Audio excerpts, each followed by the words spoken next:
Hi. How are you? I'm well. How are you doing? Good. Greg McDonald. I'm with Calais. Oh, okay. Yeah, and I saw you, I just started there on the 1st of April. All right. So I haven't been there long, but you were at a community council meeting that I was at for MidCon. Yep. So I wanted to introduce myself and say hello. Yeah. Nice to meet you. Hi, John. Greg McDonald. Hi, how are you? Good. I just, if you were there, oh, now. And we've met before. I was at Eklutna for 8 years before starting with Calais. Oh, no kidding. Yeah, and so we've met different things that Eklutna had going through the council. So thank you all for your hard work. Yeah. Totally Thanks for awesome. coming tonight. Yeah, you bet. So that's the earbud. Oh, same routine. What are you doing? Yeah. Same. With maybe like a little bit of addition. So that's it. So there was Meg and Chris, it's a lot of friends working. Yes. An asset had some desire to print out an asset this evening. I said, so it wasn't ready. I mean, things as simple as references to different parts of the word. Correct. Yeah. Horrible wording. So Sure. Yeah. Yeah. It's just not ready. No, that's a good idea. Not let's not put out a unfinished draft S version, but one of those additions for today is I'm just gonna let you all talk about it. That's probably better than that. Okay, so, and I'm not sure if I let her jump in. She wanted me to have something for you to show, and I did not do that. And say, oh, look, we had these comments and we're working on Yeah. things. So We'll just verbalize that. That's okay. This or like that. You know, we've Yeah. heard, we're making notes, we'll see changes. Yeah. Does that work? Yeah, that's fine. And part of it was me, you know, I mean, I just had no Yeah. time to work on it the last couple of days. Hey, Rick. I wasn't keeping up. Oh, hi, John. You get smaller every time I see you. Yeah, I'm smaller. Here is an official signed The copy. signed of copy. that. Great. I can make copies on my printer right now. Oh, no. Okay. So I try to get a new printer, forget it. You Yeah. can't buy one. Nobody has one. I have a few extras. Uh, Are you shrinking? I shrank an inch in the last 10. I'm serious. I Really? have no idea.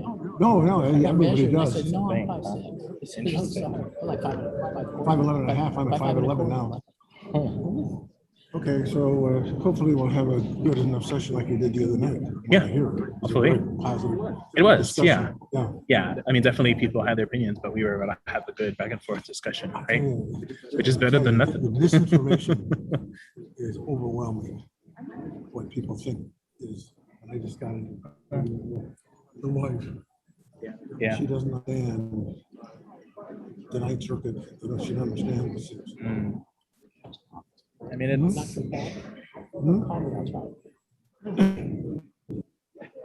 She's playing bridge tonight, so I'm glad I'm out of the house. So I gotta go sign up or something? no, you don't. Oh, okay. Nope, it's gonna first come, first serve. Dave, By the way, if you guys have any comments on the last edition, these are the last 6 of these. Okay. The next one goes into print next week. Got it, That's okay. That's got 5 new chapters in it. Oh, wow. All right.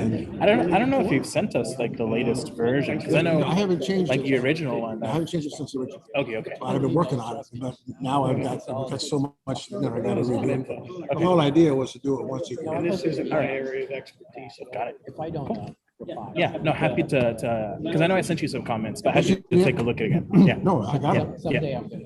You know who is really amazing? That challenge you have. Someday I'll. do What that. Democrat has been really participating Which one? In this, in your group, in in homelessness? this and a number of things. Okay. Mark? No. Is it like a I'm a big member of the board member? of the Dallas State assembly? Senate. Oh, LV? Yes. Oh, okay. LV calls me up, we go line by line, specific things, Yes. and I would say 90% of them I totally agree with. Yeah, yeah. But she just does it, and she said, now send me the next one, send me the next one. And I said, what? She says, no, I gotta learn it, and I learned it by asking questions. Yeah. But you can also. I said, I'm gonna put your name, you know. She's great. I'm so glad that she's in my state senate. Potassium, and then overload your system, shut your kidneys down, it can be life threatening. Yeah, marathon is good. Yeah, I can see it, you know, but I've never had that. But if you're racing, it spends everything, right? Time you hit the finish.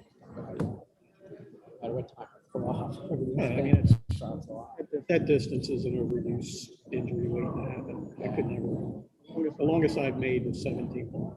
That was way back in my youth. I don't know if I'll ever do another. You know, it's not like I have a goal to do it. Go past like it's a little shorter, but it's still a long way. A little bit of a dovetail into what the discussion is tonight. I have a nephew who is a polysubstance abuser, homeless, in Philly. Love him to death. He's been clean and sober 11 years. Last year ran his first 100-mile ultra. That's a lot. Well, exercise is now his drug, basically, You're gonna pick something. which a lot of folks did. You know, they either turned to religion or something. Yeah, there was a woman, and she was broke past. It was maybe 10 years ago. She was trained by college. Decided to start running. And she was fast. She showed up. First time she put her past. Yeah. And some people don't realize they have the genetics for it. We had a woman who worked out in our CrossFit gym. There I you go. started CrossFit 10 years ago. Before it was really. I know. And she was half the youth because she's from great. Bethel. And she had Earl Campbell thighs. She had these enormous ham hocks for legs. And Olympic lifting is part of CrossFit. She was deadlifting enormous amounts of weight, and this local guy here in Anchorage who was very active in the powerlifting community. He would come by and he said, I said, we have a sanctioned event coming up next week.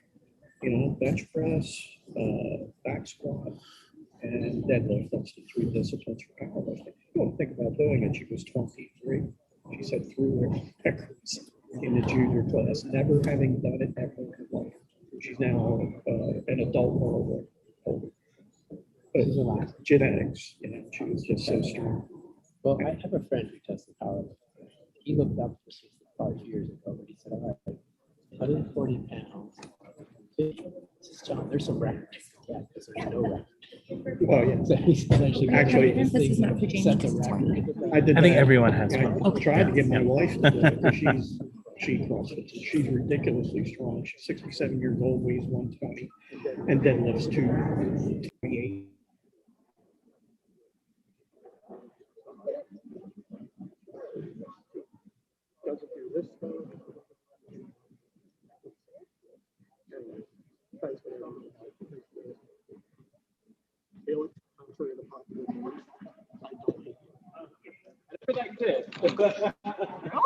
Yeah.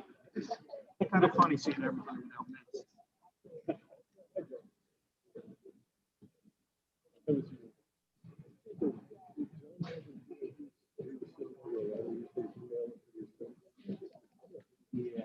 Yeah, we got it. Yeah, that was just you let him get that. Because he says it like 3 minutes. But 3 minutes this time. I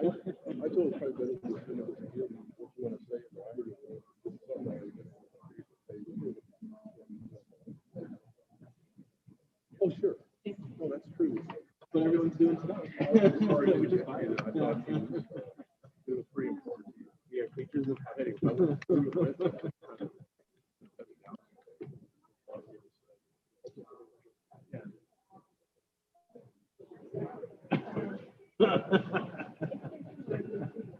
easy for them to Well, we were reading about yesterday.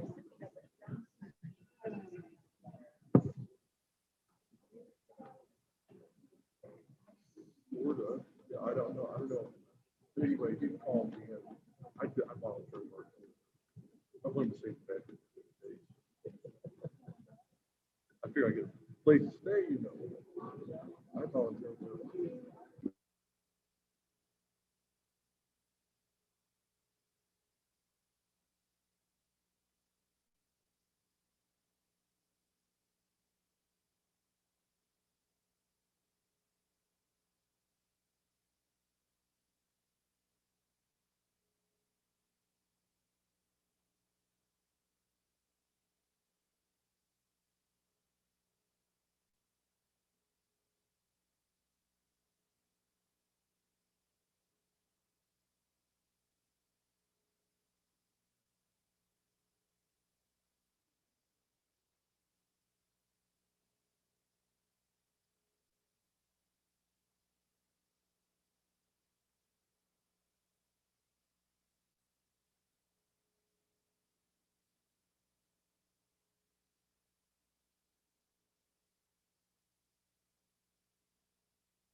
Good evening, folks. We're probably going to get started here in a minute or two.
All right, good evening, everyone. I think I'm going to go ahead and get us started.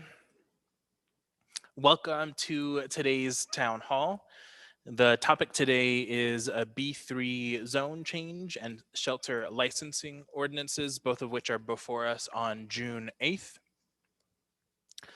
So actually, before I move on, I want to give a minute for Assembly members to introduce themselves and the districts that they represent. First, just want to talk about the four folks who aren't in the room today. First, I'll start with Mr. Pete Peterson. He represents East Anchorage, and he was unable to join us today. He's actually fulfilling his Little League coach duties tonight. Next, we have Mr. Forrest Dunbar, who also represents East Anchorage, and he is out of state on National Guard duty. Then we have Christopher Constant, who is out of town, but as I understand it, is listening to the YouTube live stream. So, hi, Chris. And then next we have Mr. Cameron Perez-Verdia, who represents, Mr. Chris Constant represents downtown. And then Mr. Cameron Perez-Verdia represents West Anchorage and is out of state, but as I understand it, he is also listening to the YouTube live stream tonight. So with that, we'll go ahead and do introduction for folks in person. Yep. Good evening. Hello. There we go. Thank you. Good evening, everyone. My name is Meg Zalatel. I represent District 4, which is Midtown, with Felix Rivera. Thanks. John Weddleton represents South Anchorage, which is Hillside, Ocean View, Bayshore, Southport, Turnagain Arm, Girdwood, all the way down to Ingram Creek. And I share that area with Suzanne LaFrance. Hi, everyone. Felix Rivera, represent Midtown with Meg. Good evening and welcome everybody. I'm Suzanne LaFrance and I represent the south part of the municipality with John Weddleton. Good evening. I'm Crystal Kennedy, representing District 2, which for the most part is the Chugiak, Eagle River, J-Bear, Eklutna area, which really spans all the way from the northeast corner of Muldoon to the Knik Arm Bridge. Thanks. And I share that with Jamie Allard. Thank you. Chugiak, Eagle River, and I share with Crystal Kennedy. Thank you. Great. Thanks, everyone. Okay, so agenda for today. All right, so we're going to do a quick presentation to walk you through a little bit of the history and timeline of both of the ordinances that we're going to have before us on June 8th. Then I will turn it over to the sponsors of one of the ordinances if they'd like to provide any additional comments on that specific ordinance. Otherwise, I'm sure we'll have additional comments on both of them as we go through the town hall portion of our evening, which is third on the list, the public comments and town hall portion of our evening. So to start, individuals will have 3 minutes to make comments, ask any questions. You can come up to one of these two mics, and then both of them are available in the middle in the aisles. And then from there, you can ask any questions, and then we'll do a little bit of back and forth. If folks were here yesterday, sometimes we did extensive back and forth, and thankfully we had a small enough crowd that we were able to do that yesterday, and it looks like we should be able to do that again today. And then after that, we will have any closing comments from folks here on the assembly. All right, I'm going to go ahead and move us on. So ground rules. So just a few quick ground rules. So first is listening. So we are here to listen to you. But when we get to the public comment section, like I said, we're also here to have a conversation. And so listening is going to be really important for everyone today. Next is disruptions, and particularly clapping. It shouldn't hinder listening. That's the most important thing, because we want to be able to hear what you have to say, and we want what we have to say also to be very clear. Otherwise, disruptions should be as minimal as possible. Interruptions, talking over each other, shouldn't happen, and only allowed by the chair if needed to move us along or maintain decorum. So expectations of this presentation. So this presentation isn't meant to convince or champion a point of view. It's simply to provide the information that has been presented to the assembly and community. So speaking of, what are those materials? So you have two ordinances, AO 2021-53, the 54, excuse me, the B3 zone change, and then the text of AO 2021-55, the shelter licensing ordinance. So those were provided at the table in the front entrance. Otherwise, there are three other presentations that inform today's presentation. First is a presentation done by the planning department at community councils called the Zoning for Homeless and Transient Shelters in B3. It's found on the planning department's website, but there's also a link here. And this presentation is actually on the Assembly's homepage at the top of our homepage. So if you go there, muni.org/assembly, you'll be able to find this presentation and you'll be able to click on all of the links. There are two other presentations that inform the information I have to share with you tonight. First is a sponsor presentation of the shelter licensing ordinance at the Assembly Committee on Housing and Homelessness. It's found on the committee website. There's also a link on here. And then there is a transition out of mass care plan presentation that was supposed to be presented earlier this week at the Assembly Committee on Housing and Homelessness. And you can find that on the committee website and also a link here. Okay, so what are we here tonight for? There are two ordinances we're going to go over. First is AO 2021-54 to allow the use type of homeless and transient shelter in B3 district as a conditional use and to create use-specific standards, and that is sponsored by the planning department. Next is AO 2021-55, establishing a municipal license requirement for homeless and transient shelters, and that is sponsored by Assembly members Zolotel, Constant, and Weddleton. So the timeline, first we'll start with AO 2021-54, the B3 zone change.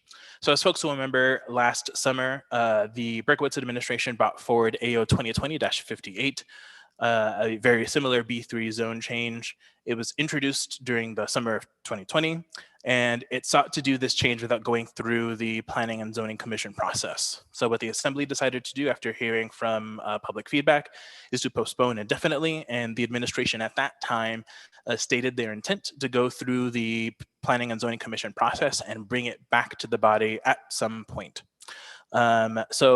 That point started in November when the planning department started making presentations at various community councils, and they've actually been doing presentations from November through May is when they did their last presentation.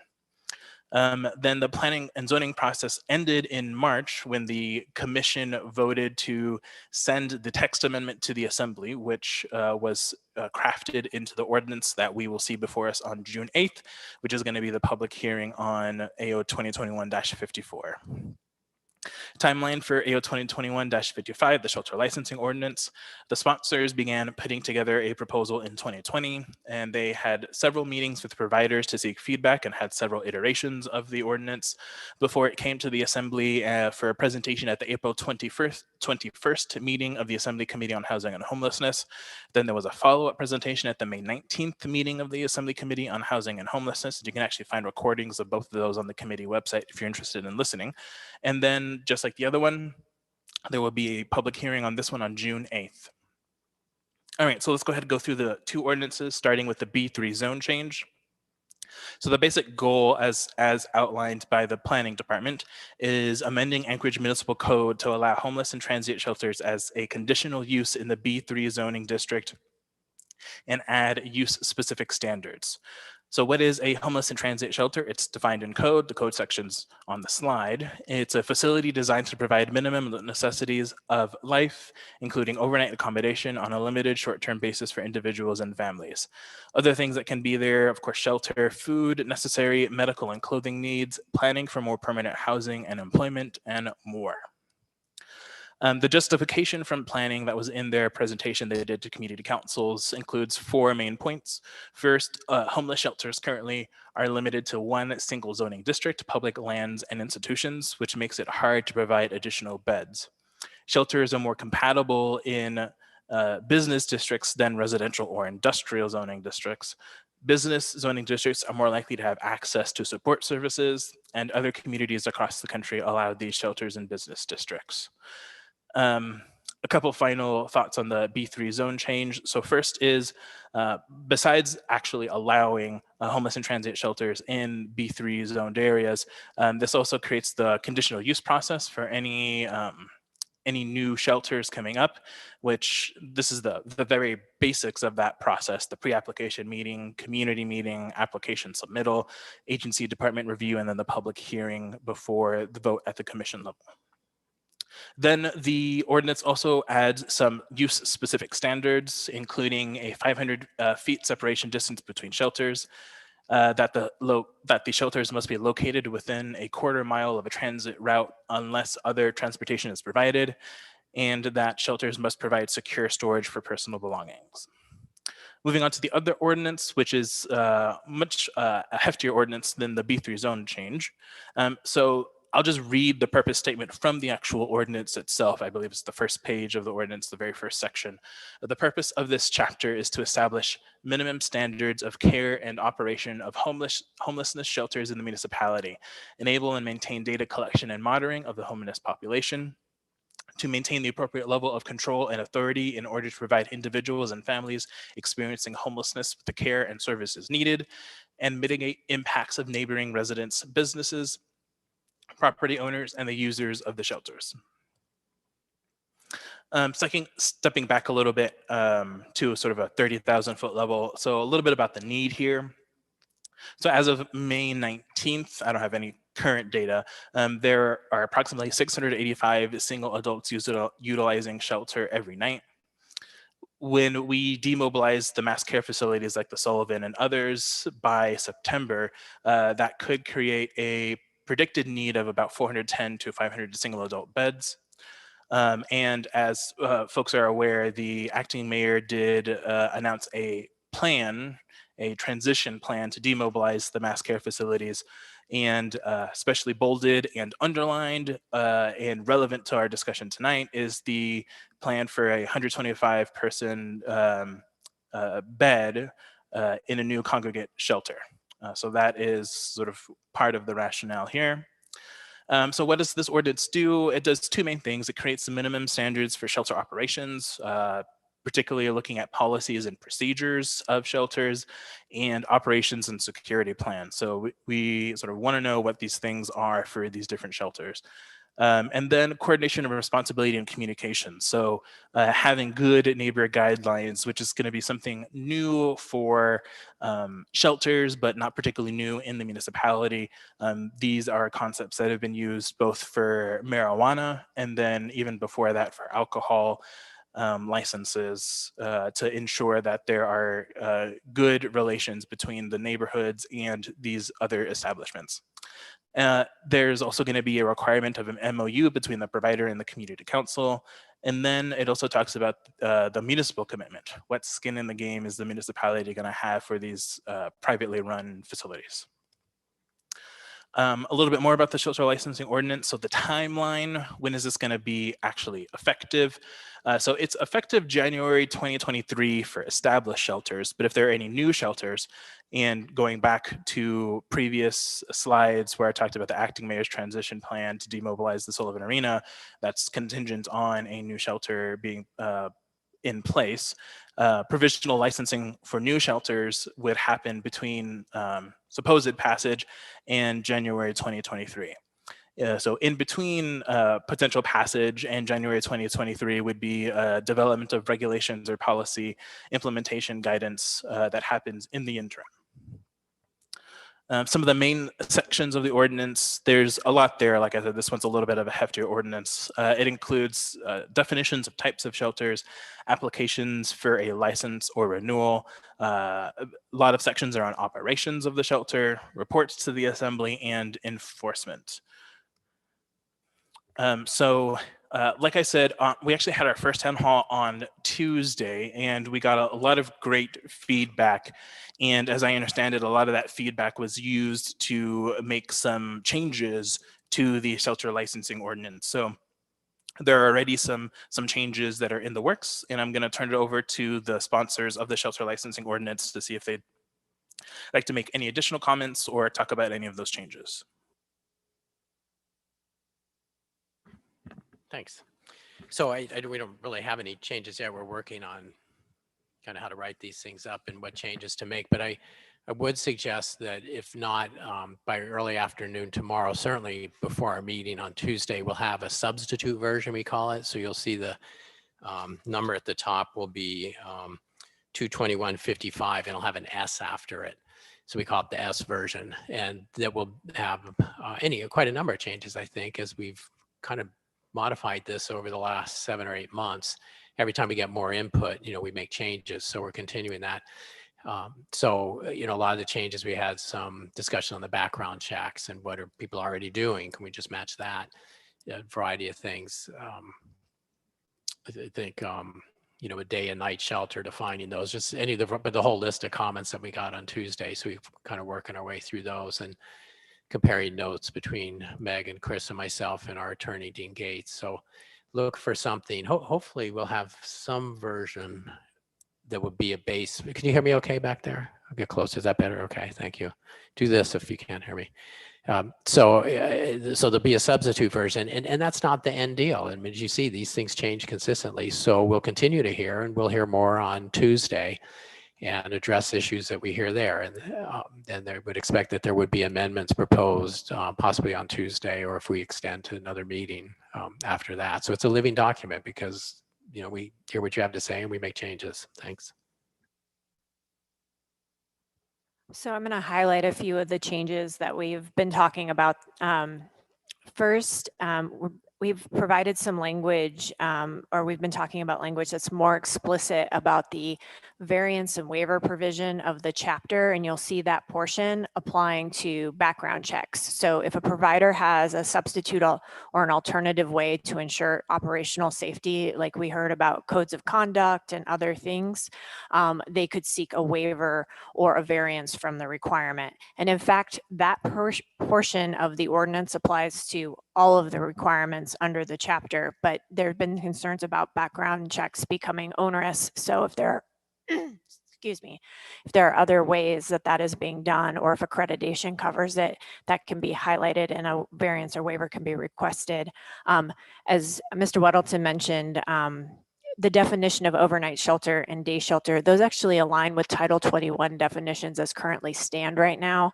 Title 21, the overnight shelter definition is the same as the definition of a homeless and transient shelter.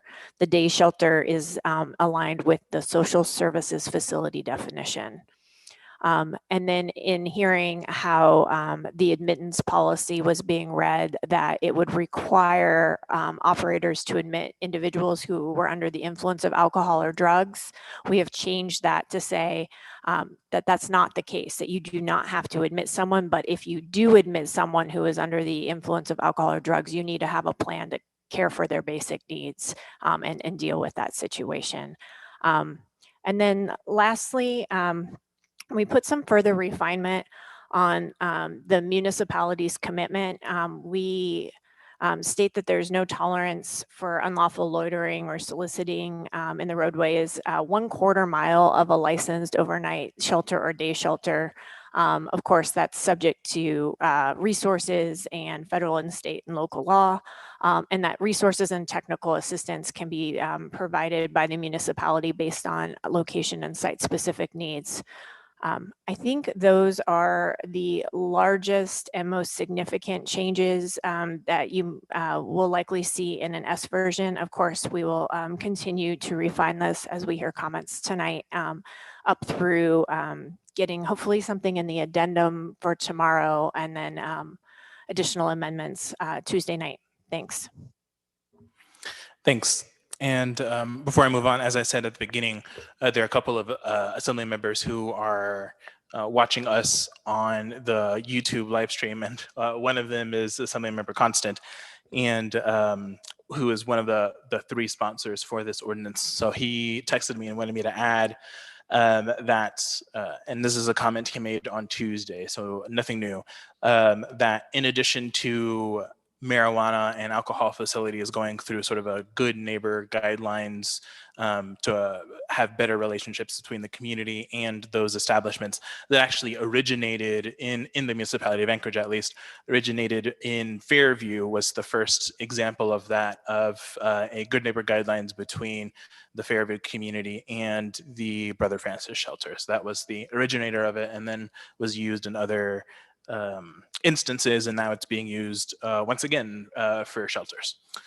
So with that, I'm just going to go through the ground rules really quick, and then we will go ahead and get started. So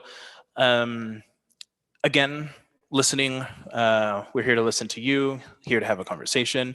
Disruptions like clapping shouldn't hinder listening, because we are really here for that. Otherwise, they should be as minimal as possible. And then interruptions, talking over each other, shouldn't happen, and only allowed by the chair if needed to move us along or maintain decorum. So like I said at the beginning, folks are going to have 3 minutes. I will time you, and then I will ask you at the end of your 3 minutes to just make some finish up in a couple of sentences. That's not an invitation to go an additional minute or two, just a couple of sentences. And then after that, if there's some feedback, I will turn one side, turn to the other side, see if anyone wants to get in the queue, and then we'll go through and see if any assembly members have some back and forth. So if folks would like, I see a lot of folks lining up here. You can use either microphone. You don't have to line up in one, but that's okay. So with that, we'll go ahead and start. Welcome. Hello, my name is Anna Brawley, and I'm a resident of Turnagain testifying tonight. I also apologize, I cannot stay for the whole time, but I intend to watch the rest of it online after I have to leave. Our community council meets tonight. So first, I wanted to say 3 things. First is that I think everybody can agree that the system that we had pre-COVID was not working. Certainly it wasn't working at 3rd Avenue. It wasn't working for the people served at Brother Francis Shelter. And really, there's not something that we can go back to. And so we need to look forward. And so I appreciate the efforts of the Assembly and the municipality and all of the partners who operate these facilities to figure that out. And another note is just to say that the Muni only has certain tools they can use. 2 of them is land use regulation or zoning.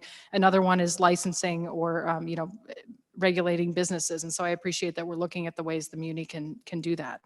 The second thing is just to say that, again, I live in Turnagain, but I live right next to Spenard Road. And so I live next to Genesis Recovery House, which is on 42nd, not a shelter, but also considered a facility that may have negative impacts. I also live near Clare House, which is a transitional housing or shelter facility for women. That's on Spenard Road. That's been there for several years. And I live near a number of what you would call low rent hotels that are functionally housing for people in this community that aren't regulated, that aren't operated by nonprofits. And many of them do have health and safety violations. But even given all of these things, I feel like I live in a safe neighborhood. I don't feel like I have massive spillover impacts. And I feel like I feel better that other people in my neighborhood are able to get help or to get housing that they didn't have otherwise. So I should have said up front, I support both of these ordinances. The third thing is I'm a planner, and I just want to point out, zoning is good, and it's one of the key things that planning does. However, it also has the effect of excluding. So there's lots of examples. There's case law about excluding people with disabilities from living in neighborhoods, for people who aren't related to each other living in the same house, for facilities like assisted living facilities, for things like adult bookstores that have First Amendment challenges, where if you try to zone them out of your city, and really even apartment buildings. I mean, the idea that a city can only be single family houses and maybe a few businesses just doesn't work, and it's not the reality of American cities.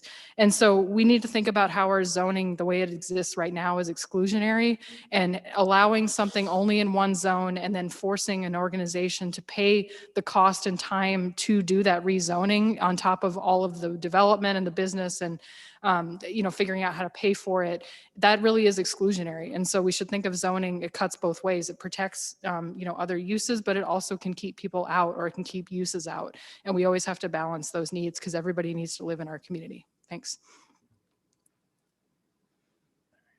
Thank you. Welcome.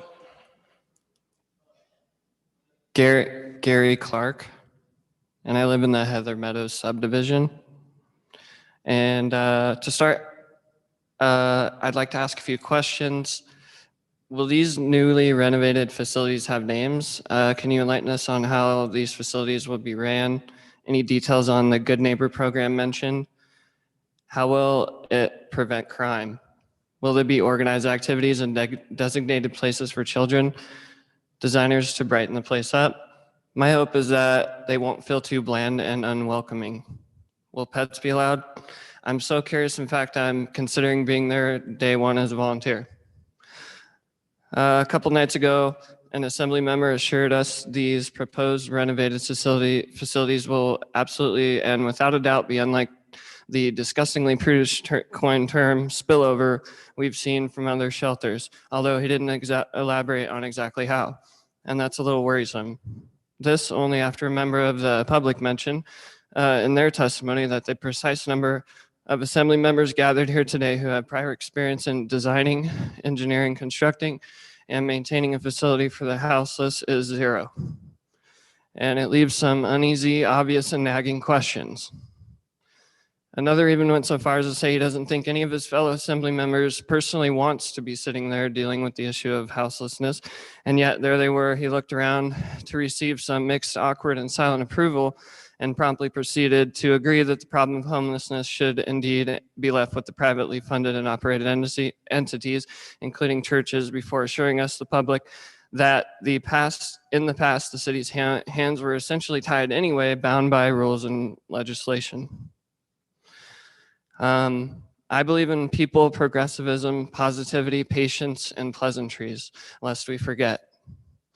I'd also like to quickly point out and reiterate my deeply negative concerns with these being daytime-only shelters, given the climate we live in. Also, the location, I think, in Midtown is really good. I haven't looked at the other ones, but the Alaska Club, I think, is really good because I do support the amendment, and I think it's really good because it's right next to a library and a park, and we got lucky because there's actually a police station there where not a station, but where they work on police vehicles, fix them up. So we have a police presence already. So yeah, good location there, I think. Thanks.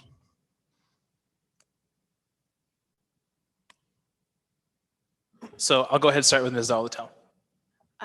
Thank you. Thank you for your questions and your testimony. So the question about organized activities. So the shelter licensing contemplates that facilities will have day and night activities at the same location if possible. And if not, it needs to submit a plan. The license applicant needs to submit a plan detailing how that's going to work. If it would to be day only, what shelter provider for night services do you have an arrangement with, and what's the transportation plan? With regard to the Alaska Club specifically, it's currently proposed, if the new administration chooses to complete the purchase, that it would be night and day, not just day services, for, I believe, up to 125 individuals. It is in that mass care transition plan Mr. Rivera previously referenced in the link. And we can get you that if you need it. And then there isn't any contemplation that children would be there. This would be an adult facility. I think that's what I've got in terms of any kind of answer to the question. And the police presence, it's the shop for the cars, right? Right there on the south portion of the lot, correct? Okay, cool, thanks. Thanks. Mr. Weddleton? Yeah, thanks. I appreciate your comments there.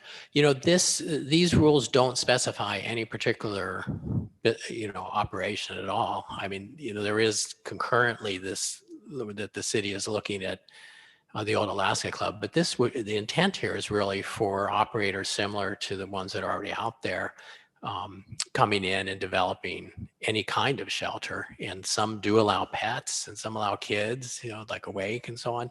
So it's just to make it easier to get any of those. They're kind of boutiques. I mean, Hope has their own special clientele, and the Rescue Mission has their own, and Clare House has their own. So you kind of get these boutique shelters going on, and we just want to make it easier for them to do whatever works for them.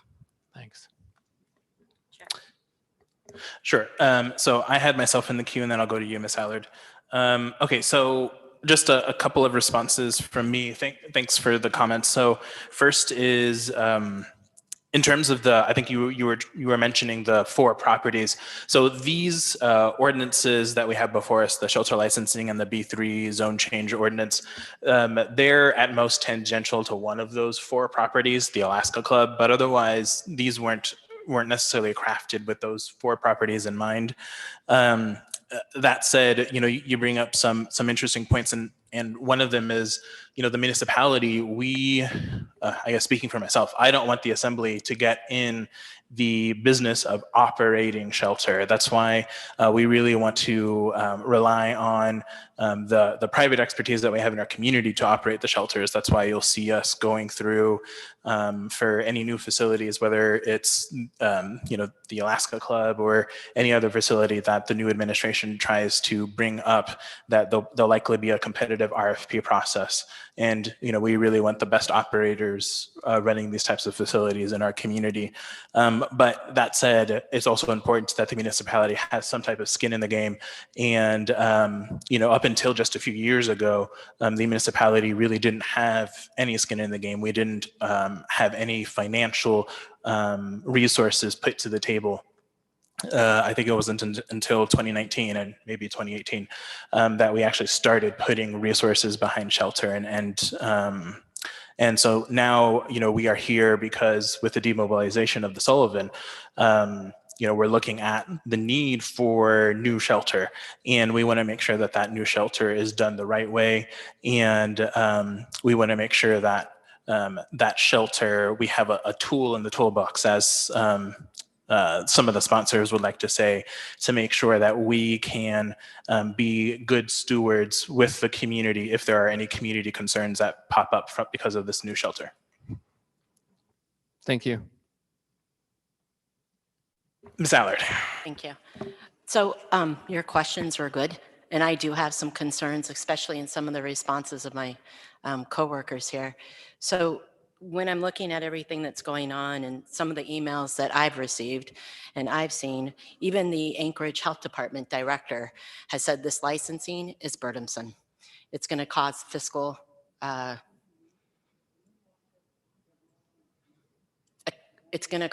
damage more so to these individual shelters. It's also going to be burdensome in as far as being able to have the capacity that we now have.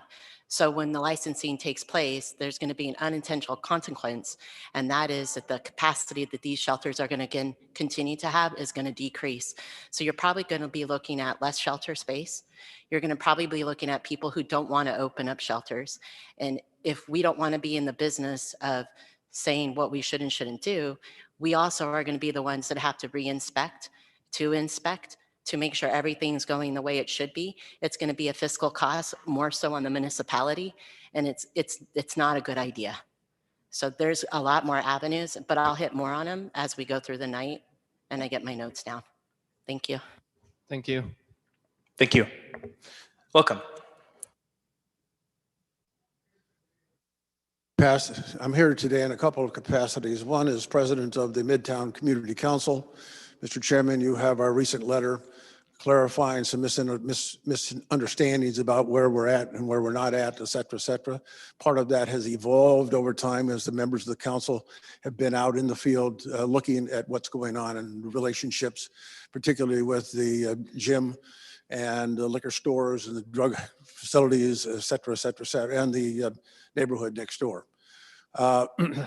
Secondly, as the founder and chairman of the Alaska Roundtable, which published this book 2 years ago and is now going into its 4th print with the 2nd edition of a 2021 edition. I have 6 copies of the old one here if anybody wants them. We had no idea this book would be so attractive all over the country, and we get calls all the time from city councils, the mayors, the National Association of Governors has requested 55 copies, et cetera. This is an MPA book. It's formatted in that format, and it's just basically what is the problem, what are the options, what are the limitations, and what are the choices that we recommend. If you'd like, so I have 6 copies here. I I've struggled to do this today because most people here do not know me as a child. I grew up for 12 years in a foster home in Los Angeles. The mother of that home was before the judge twice for massive abuse of children. And the judge says, don't do that again. I also spent a lot of time running away and some time in juvenile hall. At the age of 17, 2 weeks later, I joined the Army and got the hell out of there and finally found a way to become a human being. Why do I say that? Because those foster homes are supposedly being monitored. Social workers would show up occasionally, but they never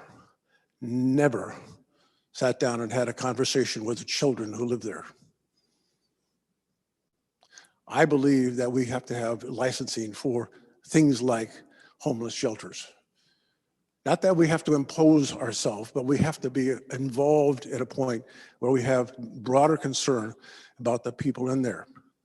As you know, I started the Alaska Veterans Foundation, and you, the Assembly, has approved the only homeless project so far that we have submitted.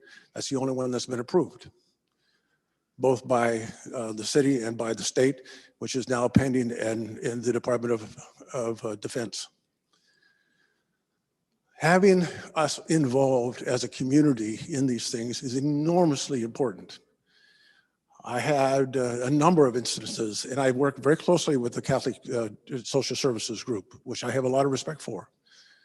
But I had somebody down in that place who called me. Sorry to interrupt, but your time is up. Could you wrap up? And then there might be some questions. My point is, there's a lot of reasons to have licensing. And you have to think about the people that are in those and what they're vulnerable to. And I would ask you to please keep that in mind. It's not just about the neighborhood, it's about the people that are inside those shelters. Great, thanks. So first thing, I guess Mr. Constant has decided he's going to communicate through me tonight. So Mr. Constant wants me to tell you that he is glad that you're still kicking around, Rick. Ms. Zalatel. Thank you for coming. So my question is, if there ever comes to be a Midtown shelter in the Midtown Community Council District, what concerns do you have, or issues do you think there might be to developing an MOU with a shelter in terms of how the community council and the shelter could interact with one another, to address potential neighborhood concerns, but also so that you could be aware of what's happening at the shelter as well? That's the position of the council has been to be involved actively in shelter licensing so that we at least get an opportunity to participate and have comments.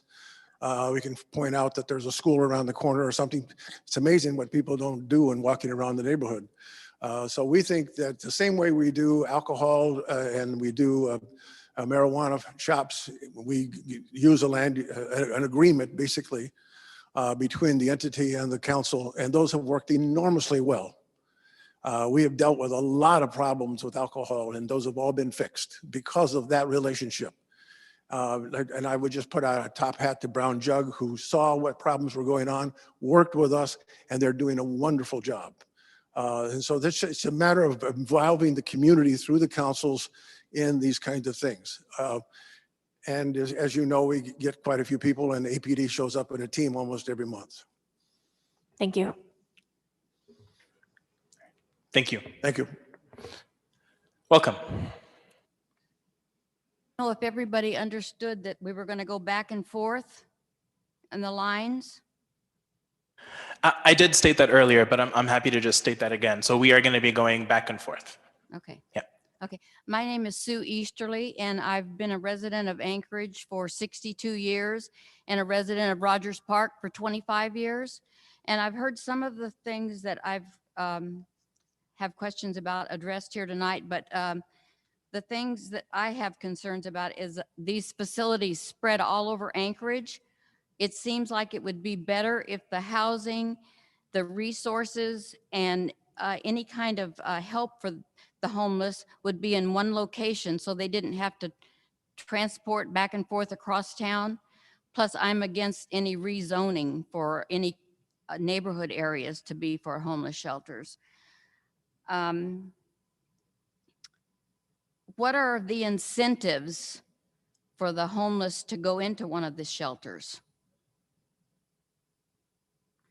And two, will the Anchorage taxpayers be responsible for the upkeep and the management for these facilities, and for how long? And I remember that when we agreed to sell ML&P, that we were told that our property taxes would go down, but I don't think that happened. And number three, how do you think the city of Anchorage can manage these facilities more efficiently than a nonprofit?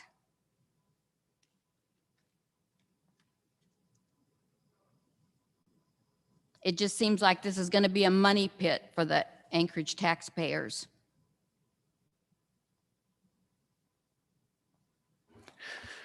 Thank you. Mr. Weddleton? Thanks. Those are great questions. And I guess maybe I'll go backwards. Would the city run it better than a nonprofit? I would doubt that. And what typically happens in this kind of thing is governments may provide the capital, the building, but then nonprofits will use that. And that's, like Brother Francis doesn't own the building. I think Cookett Housing does. Lisa Aquino's here and could clarify that. But in my belief is that nonprofits never have enough money, but they're more likely to get operating funds than capital funds, and government's a little bit the opposite. So, were we able to provide a building, a nonprofit would run it with all the, skills that they bring to it. That would be more typical. And who would pay? The money would come from a variety of sources. I think right now we do pay, when the homeless are out on the streets, there's a high cost to us, picking them up and cleaning it up and so on. And we can actually do it cheaper where they can get their lives back on track. So one way or the other, we are going to pay, but there is money for these, a whole variety of federal programs. Our new alcohol tax can go towards this. Other nonprofit, Widener's pitching in money. They're buying Beans Cafe and some property. Rasmussen Foundation has just been tremendous. There's a whole variety of organizations that are involved with it. So there are many pockets that fund these things. And then the question of what incentive is it for people to stay? And it really varies. Some will just not go into a building. There's such a wide spectrum of people. There's whole gamut. So this isn't for everyone. It's a very complex problem, but some will, particularly when it gets cold. We see interest in shelters growing because it's warmer and they can get food. But there are people, you can see at the Sullivan Arena, we have 400 people there. So we can say there are at least 400 people who are interested in being in some kind of structure at night. And there are services there that help them. There's food there. So there is interest. It's not everyone, but it's a lot of people. Thanks. Thank you. Ms. Allard? Thank you. You mentioned cost. This is going to be burdensome. And I'm only going off of that, not only for my own research, but because the Anchorage Health Department Director, Heather Harris, said it would. So in an email that she had sent out to a few members, that member didn't share it with the rest of us. So the information in that email is not in these AOs. So information in front of me tells a very different story than what we've been informed of.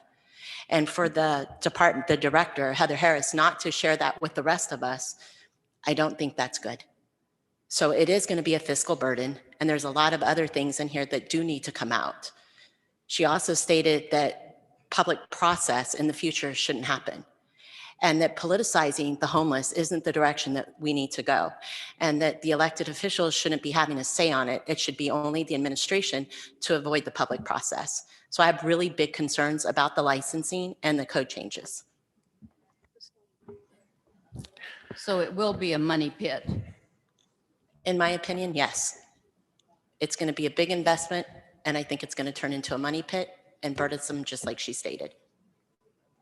I just wish we could see the same kind of care and compassion from the Assembly for the unborn and for veterans as we do for this. Thanks. Ms. LaFrance? Thank you, Mr. Chair. Ma'am, thank you for being here and for your testimony. And I did want to just reiterate what my colleagues have said earlier, is that this is an iterative process, and the concerns about licensing being burdensome are being taken very seriously and worked through, as members Zelatil and Weddleton have said. Also wanted to just point out again, as it's been stated, as that these ordinances don't pertain to any specific buildings. And again, it's not the intent for the municipality to get in that business, but to be a good partner and to assist, as Mr. Whittleton said, whether it's with capital acquisition or public safety, but not to get into that business. Thanks, Mr. Chair. Thank you. Welcome. Thanks.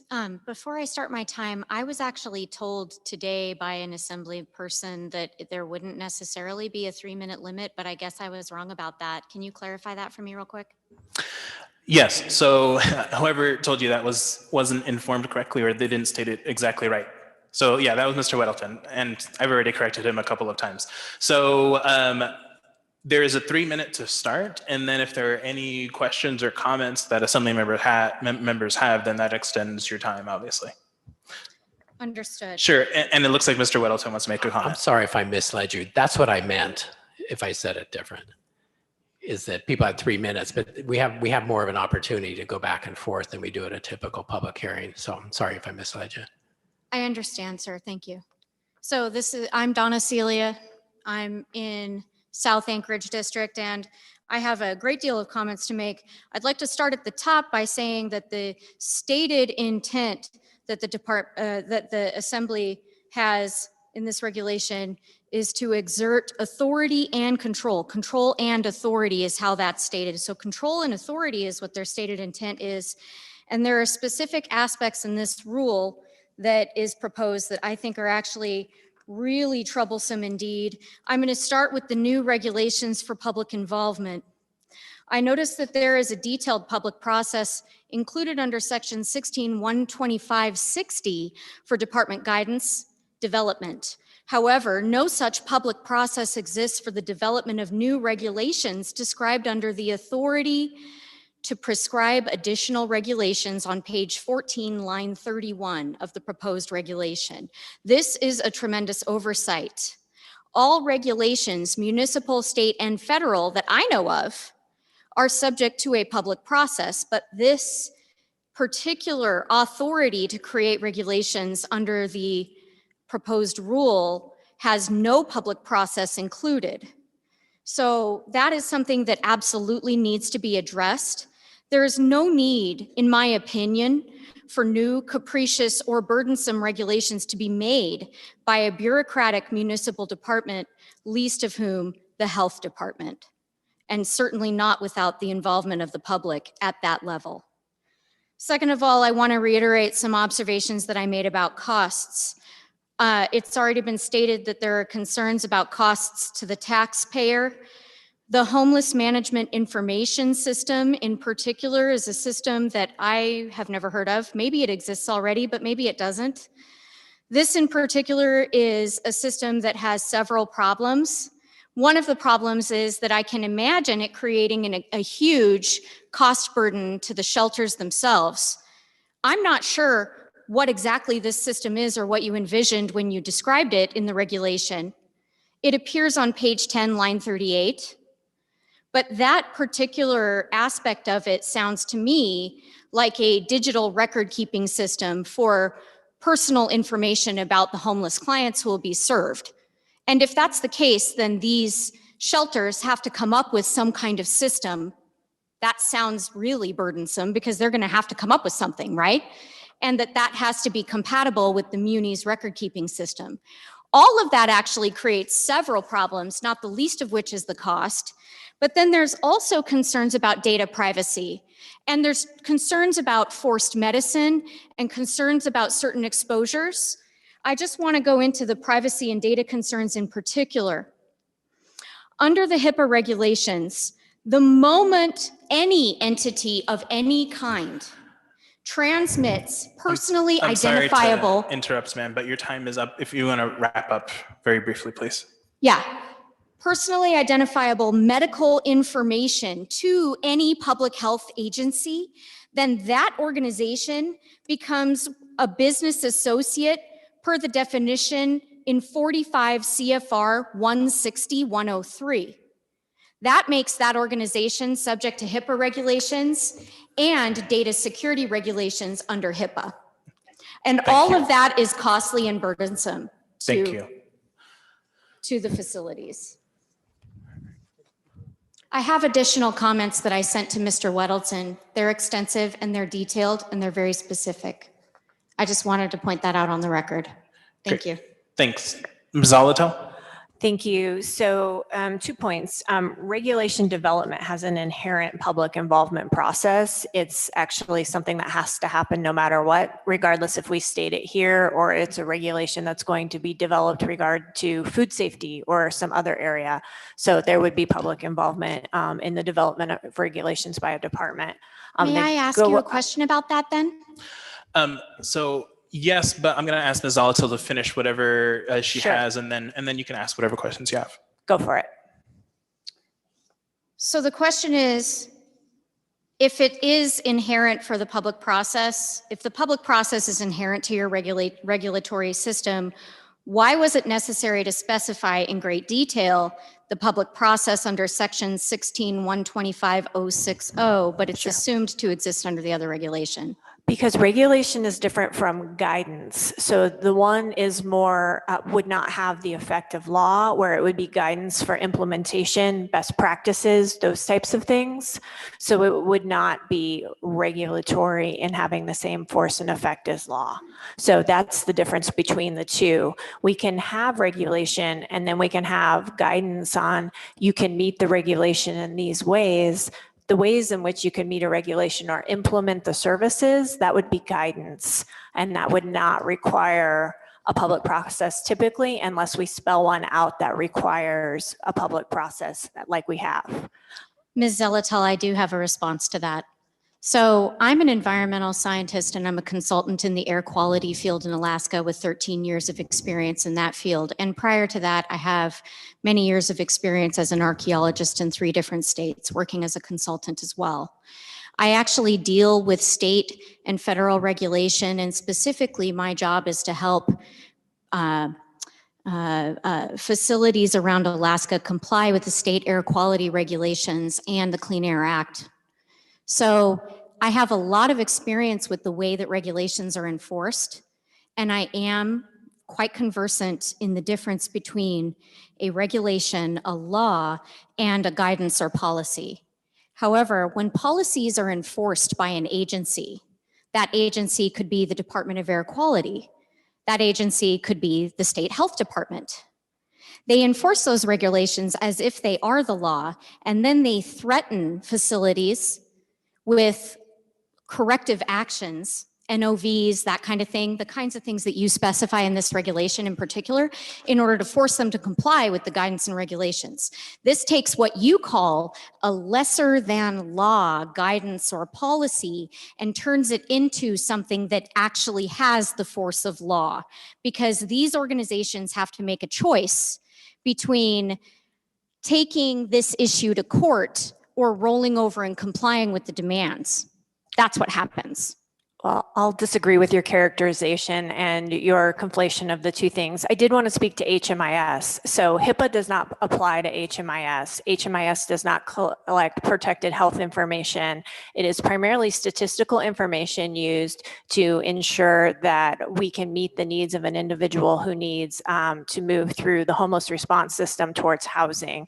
And the idea is that they can match individuals with services that meet their needs. So it is a very secure system. You have to be an authorized individual and trained in order to utilize it. And the HMIS system is actually supported external of the municipality. It does not need to match up with municipal record keeping or anything like that.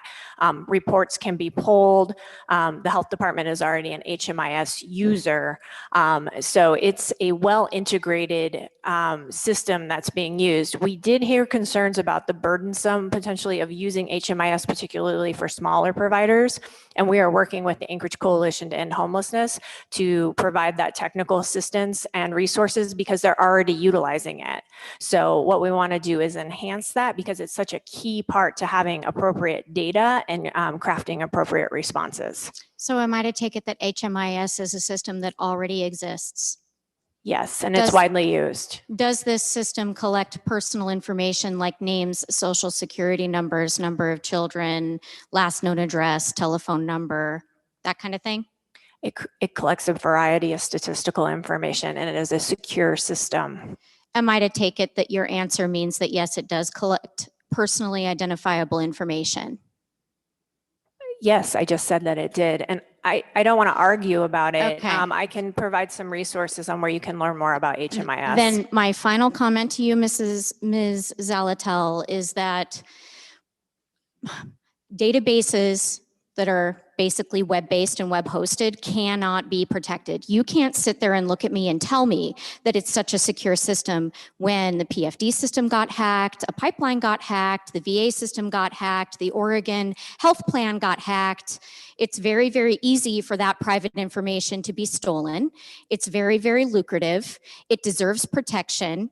And forcing facilities to implement that information actually causes those clients who are seeking help for their immediate crisis to make a choice between getting help for that crisis and exposing their personal information to literally anyone who wants to steal it. And you are being disingenuous if you think you can protect it. I'm done. Thank you. Welcome. Before you start my time, I'd like to thank you for changing your format to a more friendly town hall style. My name is Michelle, and I showed up on Tuesday, and today was my day off.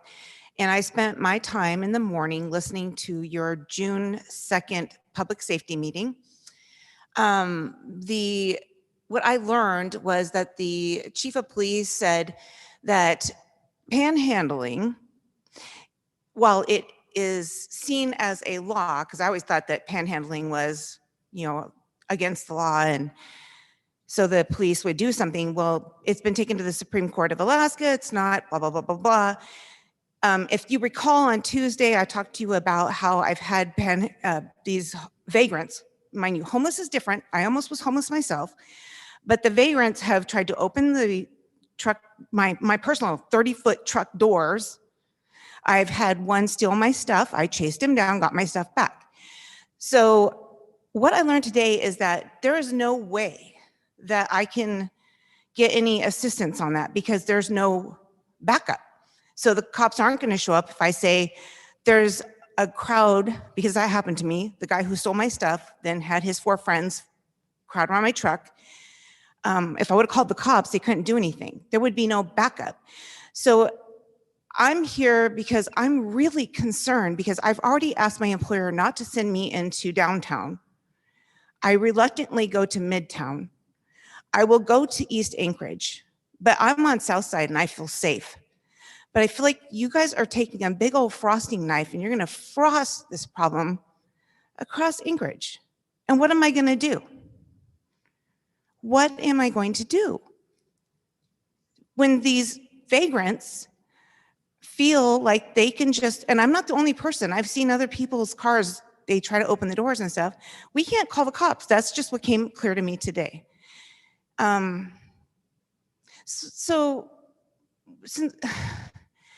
It's very upsetting to me to know that I might be having to carry a breaker bar with me every time I get out of my truck because of you guys saying that we can have homeless areas all over the city now. So, and on top of that, I would like to just ask a question, if anybody is willing to answer me, is why can't this wait until our mayor-elect has an opportunity to step in with his process. Why is it so urgent for you to force this on us when we have shown you that the majority of us want Bronson to make these choices? Can you answer, since it's town style, is anybody willing to answer that for me? Thank you. Mr. Weddleton? Sure, thanks. There's nothing in this licensing or the allowing shelter operators in commercial areas, which is normal. There's nothing in there that precludes any other action taken regarding homeless and vagrants or crime or whatever. So I mean, of course we could wait on anything, but I mean, there's nothing here that would constrain any action after July 1. So there's really no need to it. And certainly this is open to anyone, and the mayor and anyone who would speak for him is certainly encouraged to come. I spoke with him yesterday, and he's not a bashful man, and he's very friendly and outgoing. So we're here, and he's welcome to come Tuesday. We'd be happy to see him. May I reply? Sure. Then why are we wasting our time and money on this big building and everybody being here? Why can't we just wait until the mayor steps in? I mean, the mayor we have isn't even really our mayor, and you guys ignored the word shall, et cetera, et cetera. But if it's not urgent, why are we here? Can anybody answer that? Sure. Ms. Zoloto? So on shelter licensing in particular, this has been a very long and ongoing process, and it's an iterative process. That's why we're here. Getting the feedback helps us continue to have the conversation and make improvements on the ordinance. And I think we've heard from a particular person who provides a lot of public testimony that we often are guilty of inviting certain stakeholders and not hearing enough from the public during the drafting and this time when we have the most flexibility and fluidity to change it. So that's why we're here. And I think it's the appropriate thing to do. And I think shelter licensing right now is a very poignant and timely conversation because we are in a transitional phase where we are going to have to look at the homeless response system after mass care.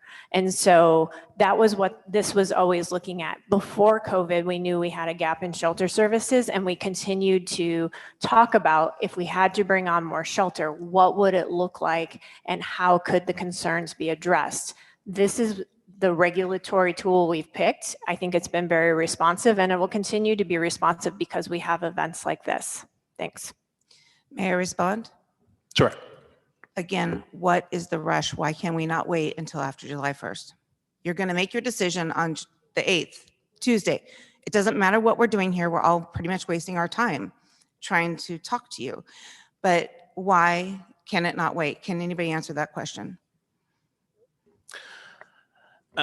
I'm happy to provide a response to that. And I actually had a conversation with Mayor-elect, and he, at least in that meeting that I had with him, sort of appeared grateful that we were, as I put it, sort of clearing the deck for him so that when he comes on board, there aren't these controversial issues. So it appeared to me, at least, and the mayor-elect can speak for himself, of course, that he was okay with us taking action before July 1.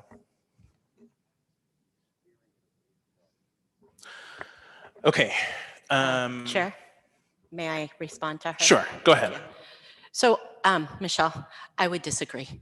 I would say that the reason that we're not waiting till Mayor Bronson is on board is because the more we push through quicker, then he can't veto anything. So I know that he has a plan. I don't know the plan yet, but I know he does have one. And I think it is our job, though, as assembly members to continue on with business. Do I think there's a lot of holes and a lot of things that still need to be covered with this, especially with the email that now I have in hand and I'm livid over? Absolutely. I think it should be postponed. I think that there's going to be a turnover like it is normally when we have new administration come in, and I think that needs to be more respected, and we need to wait. Because obviously what we as a body have been doing hasn't been working. And I will say adamantly, this isn't either. This is going to be a fiscal burdensome to the municipality. It's going to push off shelters who don't want to do this because of the burdensome regulations that are coming into play.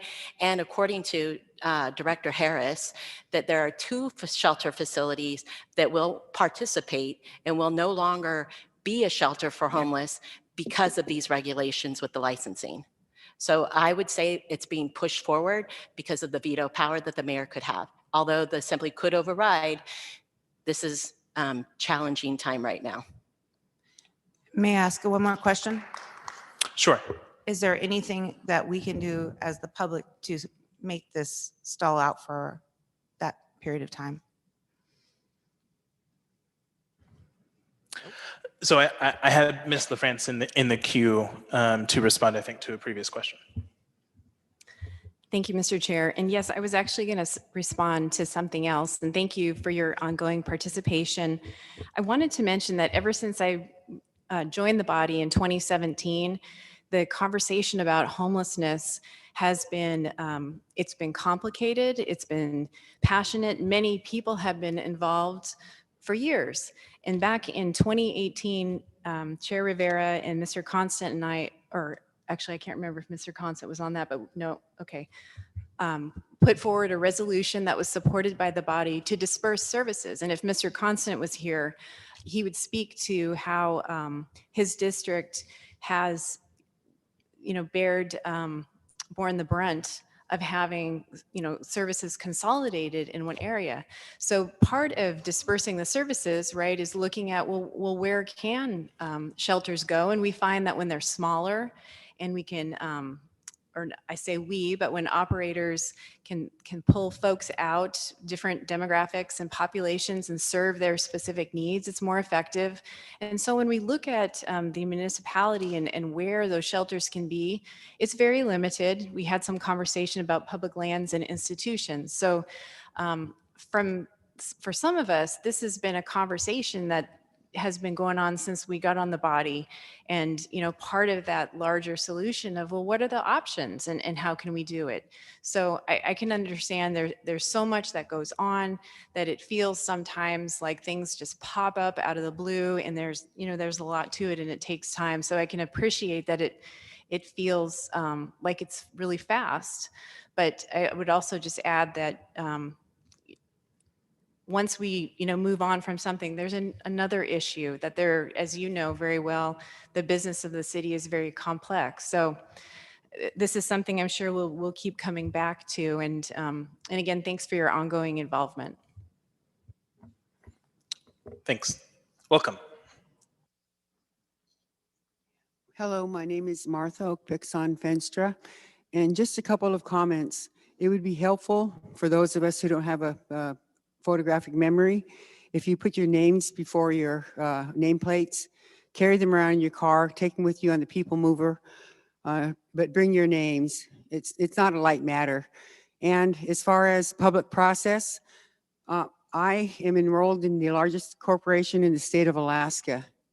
And when I read and I hear on the news about the mayhem that's occurring in the assembly, inside and outside of the building, then you have to ask myself, what part does poor public process contribute to this? Does it matter what our opinion is?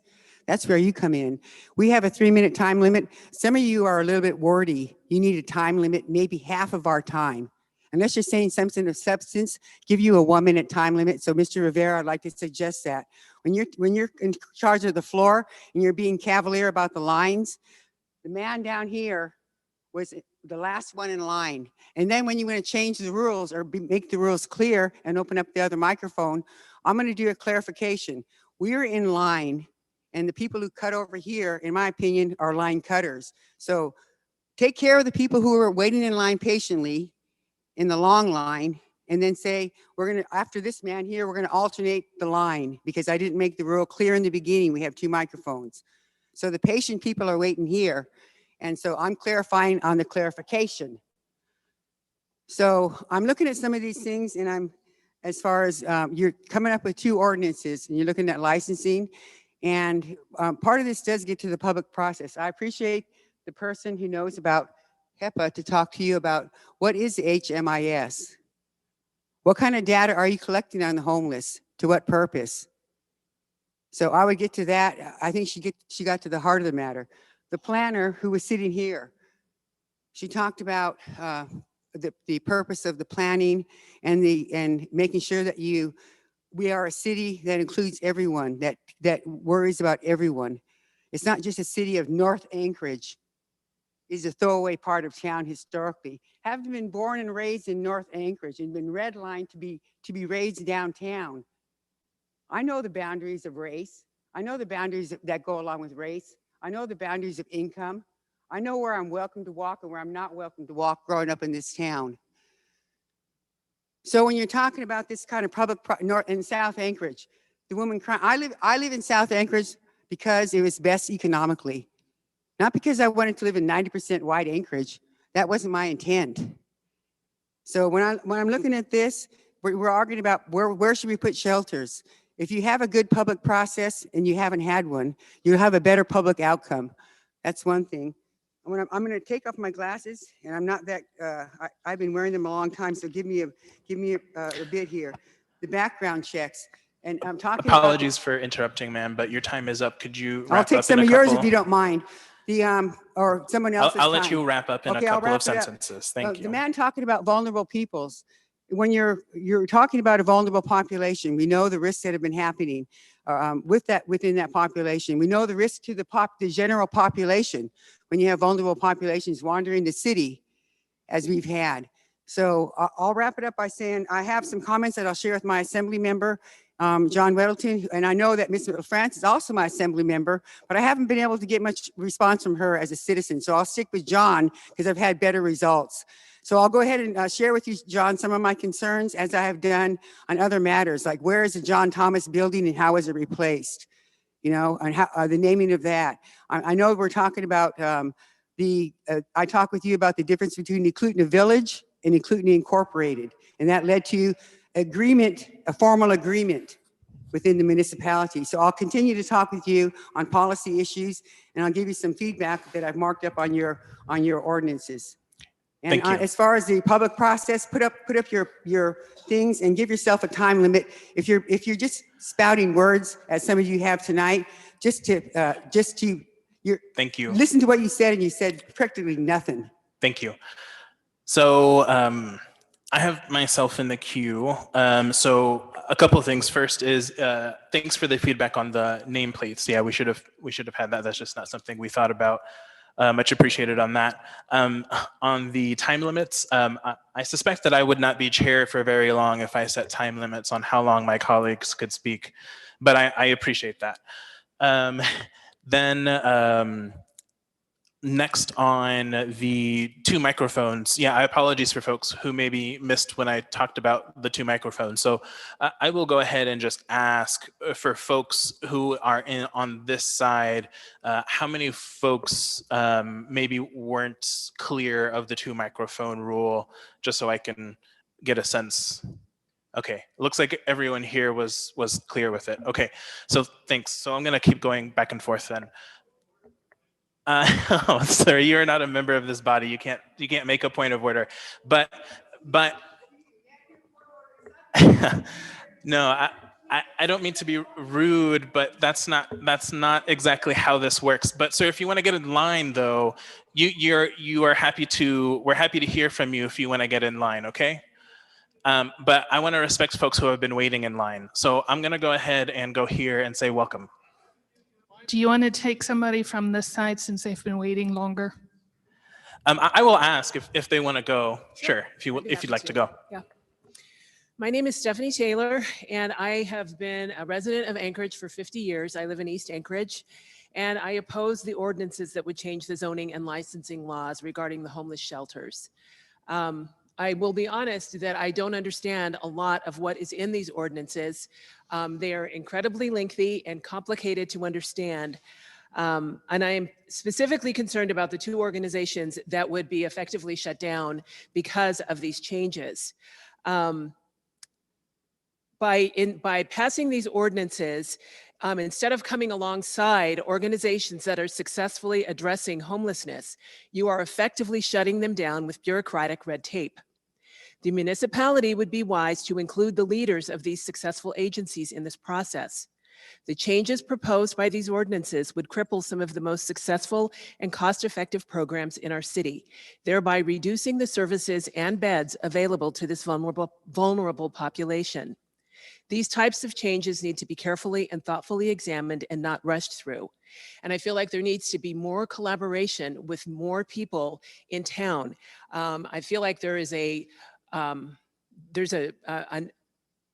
sense of being dictated, all these changes, but there is not enough collaboration with people who are actually in the trenches and doing the work. The changes should be able to stand on their own merit and withstand serious scrutiny before being passed. The collateral damage caused by such changes needs to be considered before changing the requirements. Winter will be upon us before we know it, and if these zoning and licensing changes are forced through, it will mean fewer beds for the homeless during the cold winter months. It has been said that this body is rushing through these ordinances before the change in administration. If that is the case, I would argue that your priority is not resolving the homeless crisis. This city has been decimated by the policies and ordinances implemented by the current administration and the Assembly. The municipality has spent millions of dollars on homelessness, skin in the game, as you put it. But the skin in the game has not made a positive difference.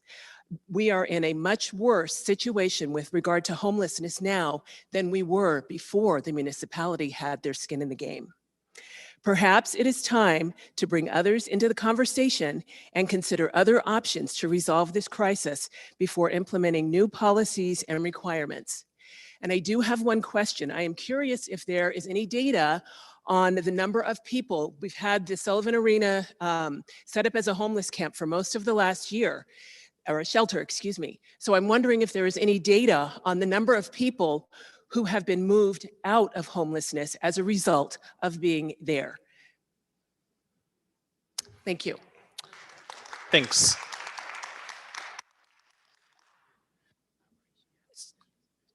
Zalato. Thank you. So yes, the data is available on the number of people who've been housed out of the Sullivan Arena. I don't have it at my fingertips. I apologize. We might be able to hear a tiny bit of that, maybe from one of the other speakers here this evening, if we could so possibly hear. But the collaboration, I would say, has been extensive and has taken place through countless emails and conversations and putting out drafts to providers to provide comments. I disagree with the characterization that 2 organizations will be shut down as a result of licensing. One that I think you're referring to, the Downtown Hope Center, will not be subject to licensing because it is under Title 16 emergency shelter provisions, meaning they operate under the health department saying we have a gap in services for those individuals. And in fact, their director came and said, oh, it looks like we could be subject to licensure. And one of the things we were trying to do is to provide them protections. Right now, they could be shut down with 7 days notice per the code as it currently stands. So we did in the revisions, which we are still working on getting that substitute version out, saying, if you want to, because you substantially otherwise comply with licensure, to have those protections, you may request to do so, but no one is making you do that while you are that emergency temporary shelter. So I hope that helps. We can work on getting on the committee's website numbers about those who've been housed from the Sullivan Arena in particular during COVID. And I'll put those on the committee's webpage in advance of Tuesday. And you can just find those by going to the assembly page, clicking on the committees, and then Committee on Housing and Homelessness. I'll just put a special posting up there because it should be available. The last thing I wanted to share, it's not related to your question, but the email by Director Harris from the Health Department's been posted on that committee's website since April 21st, 2021. We did share it as soon as we received it. The provider comments are up there. So a lot of that interaction is actually documented on the committee's website. Right. Thank you. Mr. Weddleton. Thanks. And, just a small thing. And when we came out with one of the early drafts of this last fall, it actually had numerous blanks on there, said to the providers, please tell us how this could work. I mean, it was that empty. There were Well, holes in it honestly, saying, I "Please don't help know us." how much was Sure. out there. You know, when you're living your life and doing your own stuff, you can't pay attention to all of these things, every detail. And so when they come up and you try to get involved and respond, and I think even though maybe this has been going on for a period of time, which I'm sure that it has, it still feels rushed. These are major changes. And as has been stated, it's like, why the urgency? If you're gonna make these changes, do it right. Because when these kinds of things are implemented and there are unforeseen consequences, then the cleanup is much worse. And you can end up with bigger problems than you've actually solved. So that's my concern. This is a really lengthy, I went to look at it today and I just thought, I can't sit here and read this thing. And even if I did, I wouldn't understand half of it. And so I don't know what the solution is, but I just feel like what is being done is not working. And given the results that we have seen in this city based upon actions by this assembly, it causes concern. So I will leave it with that. Thank you. Thank you. Welcome. Irene Queednow. I have a couple of things. On the licensing, in the purpose and intent statement, it says it is to mitigate impacts off neighboring residents, businesses, property owners, and the users of the shelters. I'm assuming that you mean mitigate impacts to the neighboring residents, because if it's off the neighboring residents, then the residents would be making an impact. That doesn't seem to make any sense. And if it is mitigating impacts to the neighboring residents, businesses, and property owners, I would ask the assembly, you have the Sullivan Arena, you have security there, and yet there have been major problems of people flashing, of drug paraphernalia being outside of that everywhere, and you have not been able to mitigate those. So how do you think all of a sudden now you can mitigate the impact of a shelter to a community? Secondly, the argument has been made that it costs too much time and money to have the shelters who want to run a shelter do the rezoning if they're in a different area than the PLI. So that is too much effort and too much money.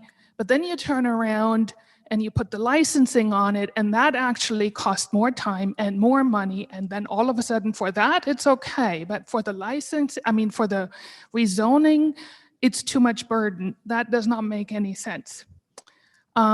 You have said that the length of determination that this whole process has lasted 2 years or even more. You have used this argument before and said, well, why wait any longer? We have spent so much time on this. Well, if you already spent 3 years on it, what difference does 1 month make? You can wait another month if you have waited 3 years to come up with this. And lastly, I have a question, and your answer will determine what else I have to say. So the Golden Lion, which zoning district is that in? What's that area? How is that zoned?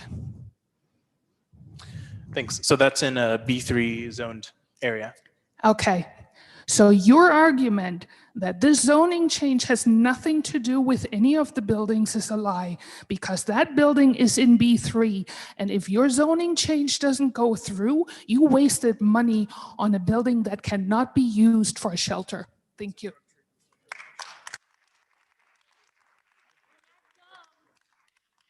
Just a moment on that.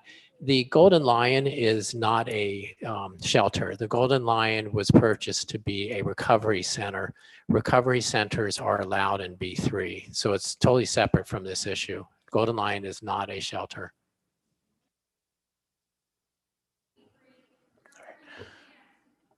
And there was a provision in approving the authorization for the purchase that was passed by this body that it could never be used as a shelter, a homeless and transient shelter, while the municipality owned it.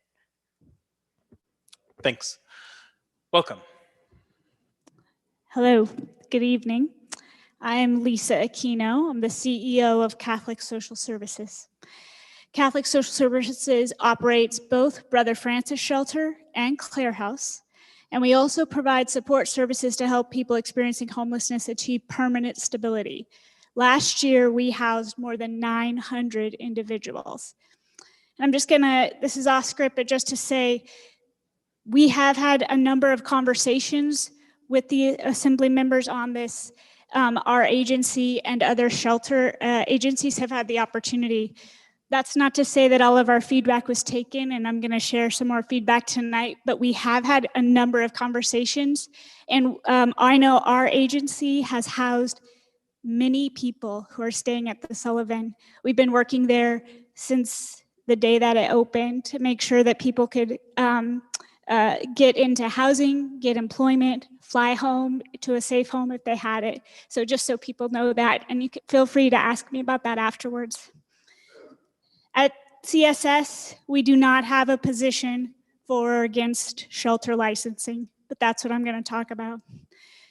We're not concerned about meeting the requirements laid out in this proposal. In most cases, we already do. We support efforts by the Assembly to make shelters and neighborhoods safe. We want the same thing. Our collective goal should be to come out of this with a process that helps to solve the homelessness issue we all care about and work hard to address. However, no matter how I feel about shelter licensing in general, this shelter licensing document, as it's written now, not the version tonight, which I didn't know there's a new one, but the one I read yesterday, will not solve the problems it aims to solve. And in some cases, without revisions, it could make them worse. We are concerned that the added burdens here will dissuade any new providers who may be able to add value to creating solutions to the problem of homelessness from coming to the table.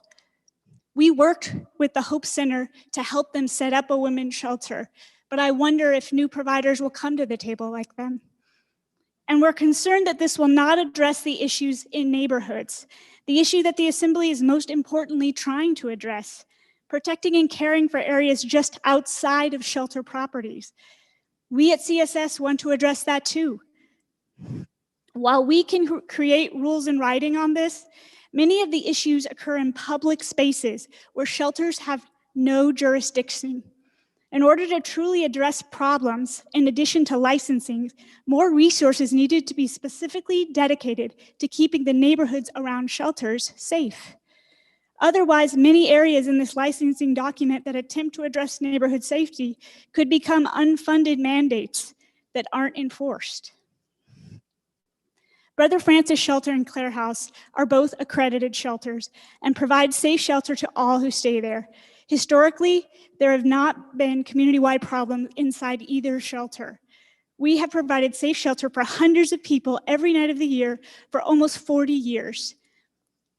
I've heard about the Brother Francis Shelter campus all night on Tuesday and from you what a bad example it was. But the 240 people who were inside, it was crowded, too crowded, but it was safe.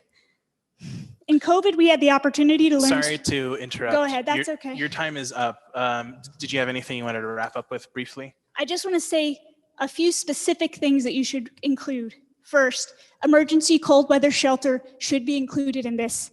Emergency cold weather shelter, when it opened on the Brother Francis Shelter Beans Cafe in about 2011, 2012, that coincides with when there's a lot of challenges. There's too many people in one area, and we can't just assume that future municipal governments will remember, because we've been here for 40 years and they don't.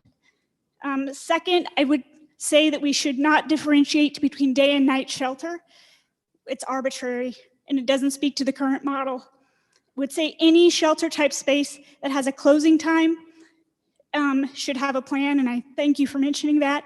And then finally, I'd say the community needs to fully commit to assuring safe neighborhoods in writing with funding, not as resources allow. Thanks. I really appreciate it. Yeah, thanks. Mr. Weddleton? Yeah, thanks. No, I appreciate the detail. It's really important, and I appreciate the work that you do. It is critical.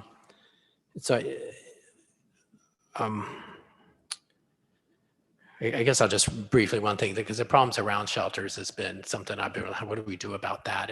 And so I've really pushed for the idea that we would have a no tolerance zone. And it's something I saw was happening at a shelter down in Hollywood a year and a half ago. And I think they are under similar legal constraints from the courts that we are, but they were making that happen. And that would be our contribution. And we are now funding year-round mitigation through the Parks and Rec. So we have committed funding to that. I think it is a hedge to say as resources allow, but it is a commitment that the city should be in there, helping out any area, residential or commercial, around the shelter. So there is a lot of commitment for that. The police as well as Parks and Rec, right? It's the police. We want to keep our clients that are staying at Brother Francis Shelter safe too, and they're more preyed upon than any other population in the city by criminal elements that come by our shelter. Right. Thank you. Thank you, Ms. Zolotel. Thanks for being here, Lisa. 2 questions. The day and night distinction, the reason it's there is to, because the day and night could be in adjacent locations that aren't in the same building, and they could, in theory, have separate operators. There could be 2 operators if the buildings aren't owned by the same entity. And so we were trying to come up with all eventualities. I understand the current model is for day and night, hopefully at the same location and everything works, but we're trying to wrestle with, wrestle with those 2 things. So any further thoughts on that will be appreciated. Thanks. I would just say, just make one for shelter in general. And then if you also need to have subcategories for people who just do day or just do night, you could do that. But at our shelters, we do all of the services, all the day things you describe and all the night things at both of them. So I think that the way it is makes me assume that we have to do it twice, which I know that's not what you're trying to say. So maybe start with just one shelter and then you could sub some. Okay, that's great.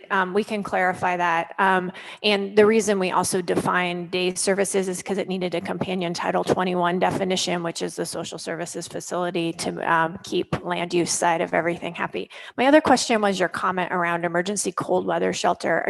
Was your comment with regards to saying they should not be exempt from licensing? Yes.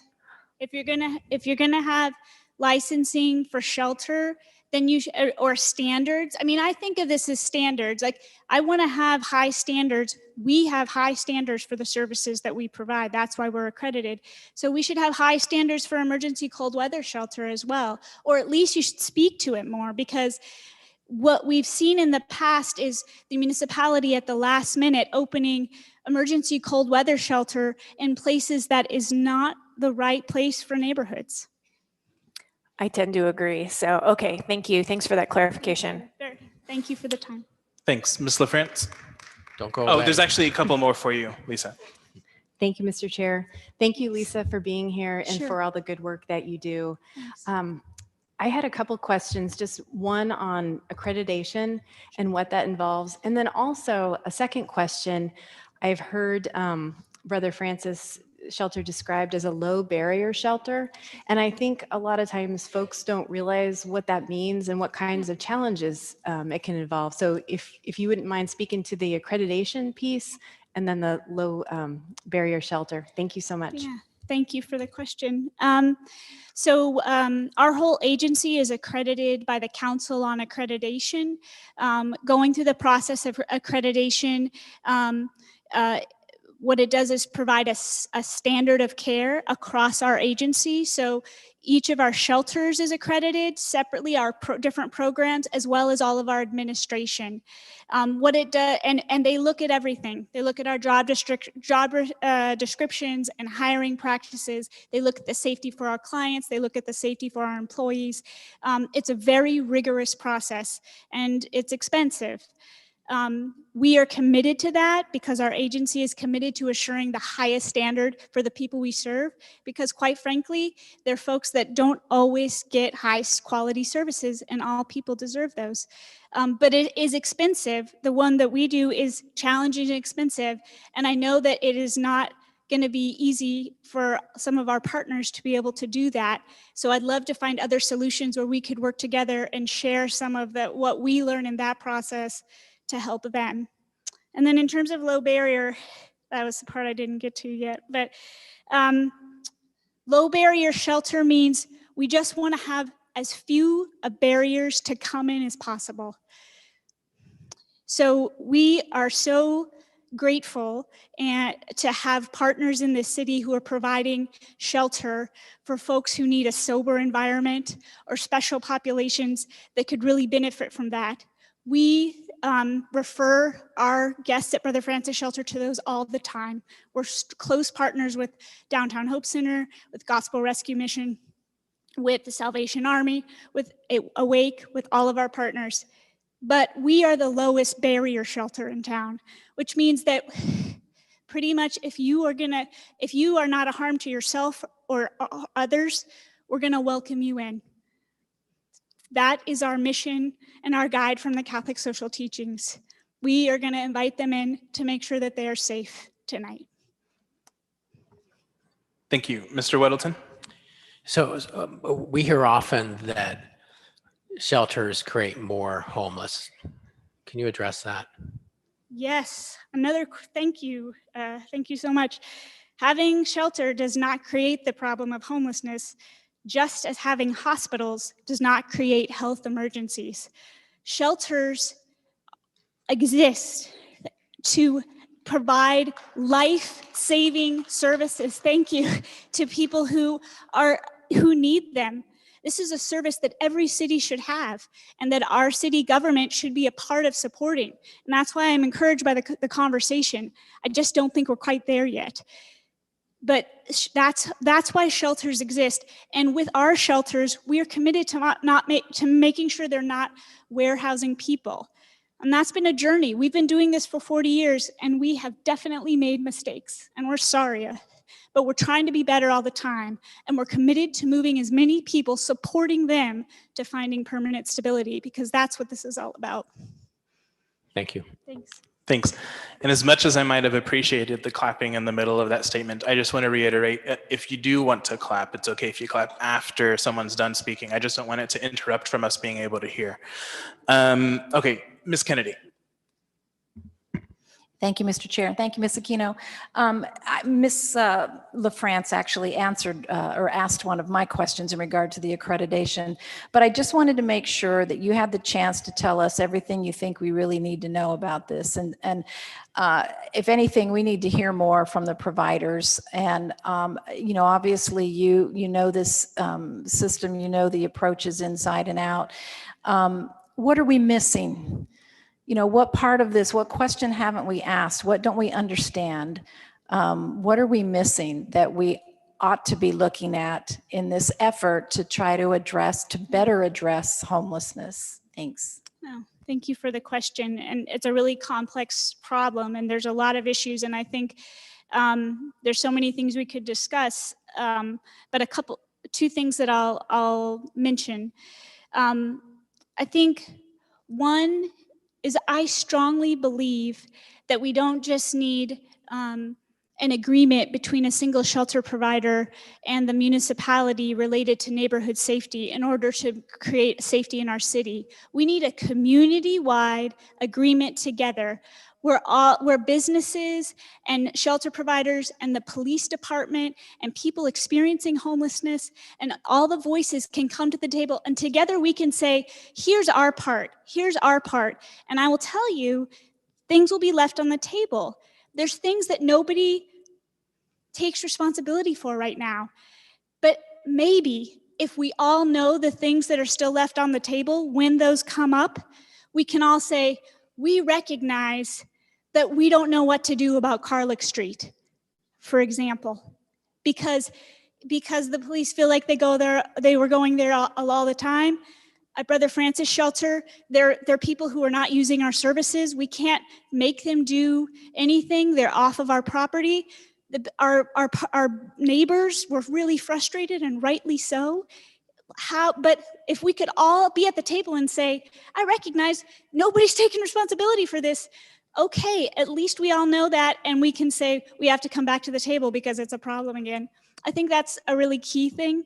And then I'd say that as we're moving forward, that if we can keep homelessness from being in this political arena, we'll all be better. We'll all be better because this isn't an issue that is liberal or conservative or Democrat or Republican.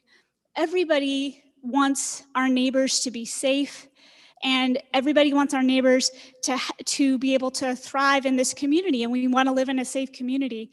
So I just hope we can have more actual fruitful conversations. I think we can. Sure.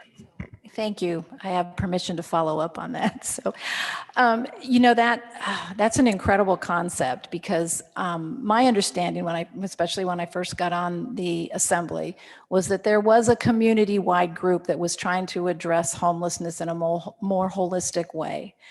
But what you're telling me is there are still gaps. And that's very concerning because, as you said, if those aren't being identified and then somebody's not being responsible or volunteering to step up and take that on, then yeah, we're going to continue to have the issues that we have. And you really speak to something that I spoke about on Tuesday night, and that is, it's not so much the facilities that are doing what they do so well and filling that niche in the community. It's the people who are falling through the cracks, who we haven't figured out how to help yet, that I think probably cause us more concern. But I guess one of the things that would be helpful for me is, how do we really start to bring that conversation full circle? And I think what you said was just kind of like getting everybody in a room, having everybody sitting around the table, and then trying to work that out. So do you know, has there ever been, well, I mean, I'm familiar with some of what the Coalition to End Homelessness has tried to do. I guess what you're saying is that hasn't been quite as effective as we hoped it had been. But there's obviously a need for continued conversation. So does this set us back? Does this keep us from having that good conversation? So two things. Thank you so much. First, I think I'm a very proud member of the Coalition to End Homelessness. I'm the former chair. I think they're doing a great job.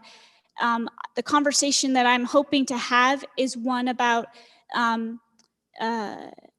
neighborhood safety and connection, which is, I'm not sure that should be led by the coalition. I think it's a broader conversation that involves a lot of, the coalition should be at the table for sure. But I think but in my opinion, it's because it's homelessness, but there's other issues that are a part of that. And then are we on the right track? You know, what I'd say is that this conversation is on the right track. And listening, I've appreciated that you all have listened to me and asked me questions. So I think that all of those things are on the right track.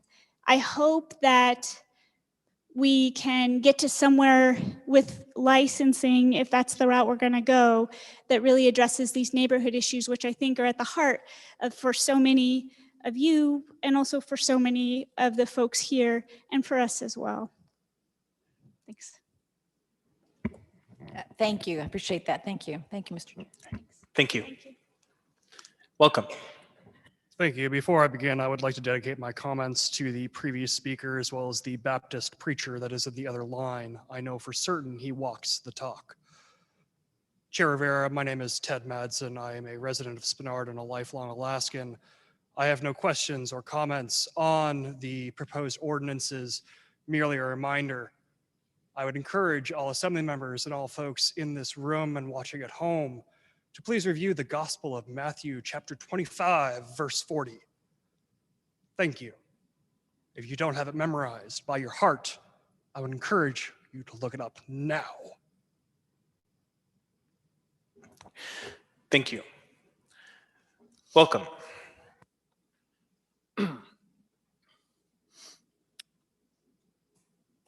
Dustin Darden. I want to talk a little bit about discrimination and how these men and women are being treated. I want to talk a little bit about segregation and how these men and women have been treated last winter and from the beginning of our country to where we are now. I want to talk a little bit about signage. There's been talk in our town about signage on doors, federal assistance in tracking down signage on doors with Anchorage Police Department. I walked next door before coming to this building, the Anchorage City Hall, and posted on the entryway to that door was a form of segregation. On the entry to City Hall, it states, in many other municipal buildings, masks recommended for unvaccinated individuals. I would like to publicly report this hate crime that not only discriminates against male and female humans that do not wear a mask or want to be shot with a mutagenic bioshot that is designed to control the male and female human population, but it also violates federal and state law, namely interference with constitutional rights out of Alaska State Code. Unfortunately, it also violates the federal charge of conspiracy against rights. During these times, every person that was involved in the shot that went into a homeless person's arm or a person with the home is guilty of the conspiracy against rights with the maximum penalty, unfortunately, of death. I want you to assess your implications going on further in these matters, because they have consequences that are tremendously huge. I know you are pressured by people and powers and entities with far greater monies or influence that I could offer you. But I do implore you to assess your implications on the federal charges that, as we speak, are rolling down to the state and local level. And this is not like the woman earlier who spoke before me. This is not consolidated to a partisan issue, because I've noticed in the state, this is from through the chair. Sorry for interrupting, but your time is up. Could I finish up my sentence? Sure, you can finish your sentence. The health order number 4, non-congregated sheltering, which was signed by, through the chair, Governor Dunleavy, it segregated individuals in 6 groups. And I just want to hammer these 6 groups out and I'm done. Number 1, first responders, healthcare workers. Number 2, homeless families, congregants. 3, homeless individuals. 4, individuals traveling. 5, homeless occupants 65 years of older. And then 6, this is the shocking one I wanted to share with you the most. Those with underlying medical conditions, kidney conditions, cancers, and then went as far to saying those who smoke, have HIV, or are pregnant. These people were all implicated in non-congregated sheltering. Thank you, and I Mr. would like Darden. one of you to ask me a question so I could speak some more. I don't see any questions. Thank you, Mr. Darden. Jamie Allard, would you ask me a question, please? That's not how it works. If Ms. Allard has a question, she would ask it. Welcome. Hello, my name is Robert Moore. I've lived in the Campbell Park Community Council area longer than most of you have been around, except for maybe 2 of you. I want to speak to the Order 2021-54, the B3 zoning ordinance that we have up for discussion. Right now, there is no reason to change the zoning rules, except for one. That's to circumvent the public process.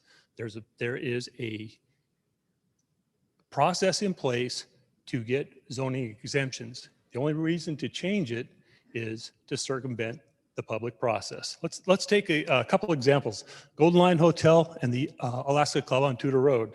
Have we done a traffic study?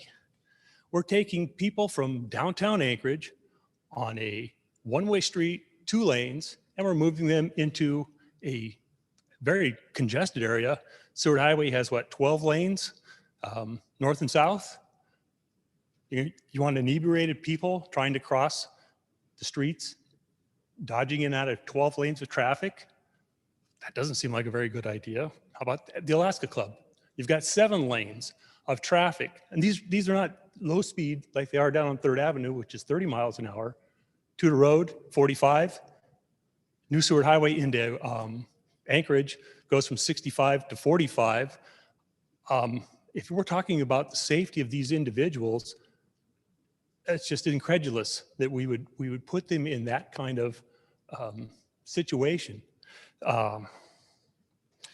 So we're going to see increase in jaywalking. Already we have a marijuana shop on Tudor Road right across from Bread and Brew, and we see people daily jaywalking. They could go up to Tudor Road, the light at Tudor Road, or the one at Lake Otis.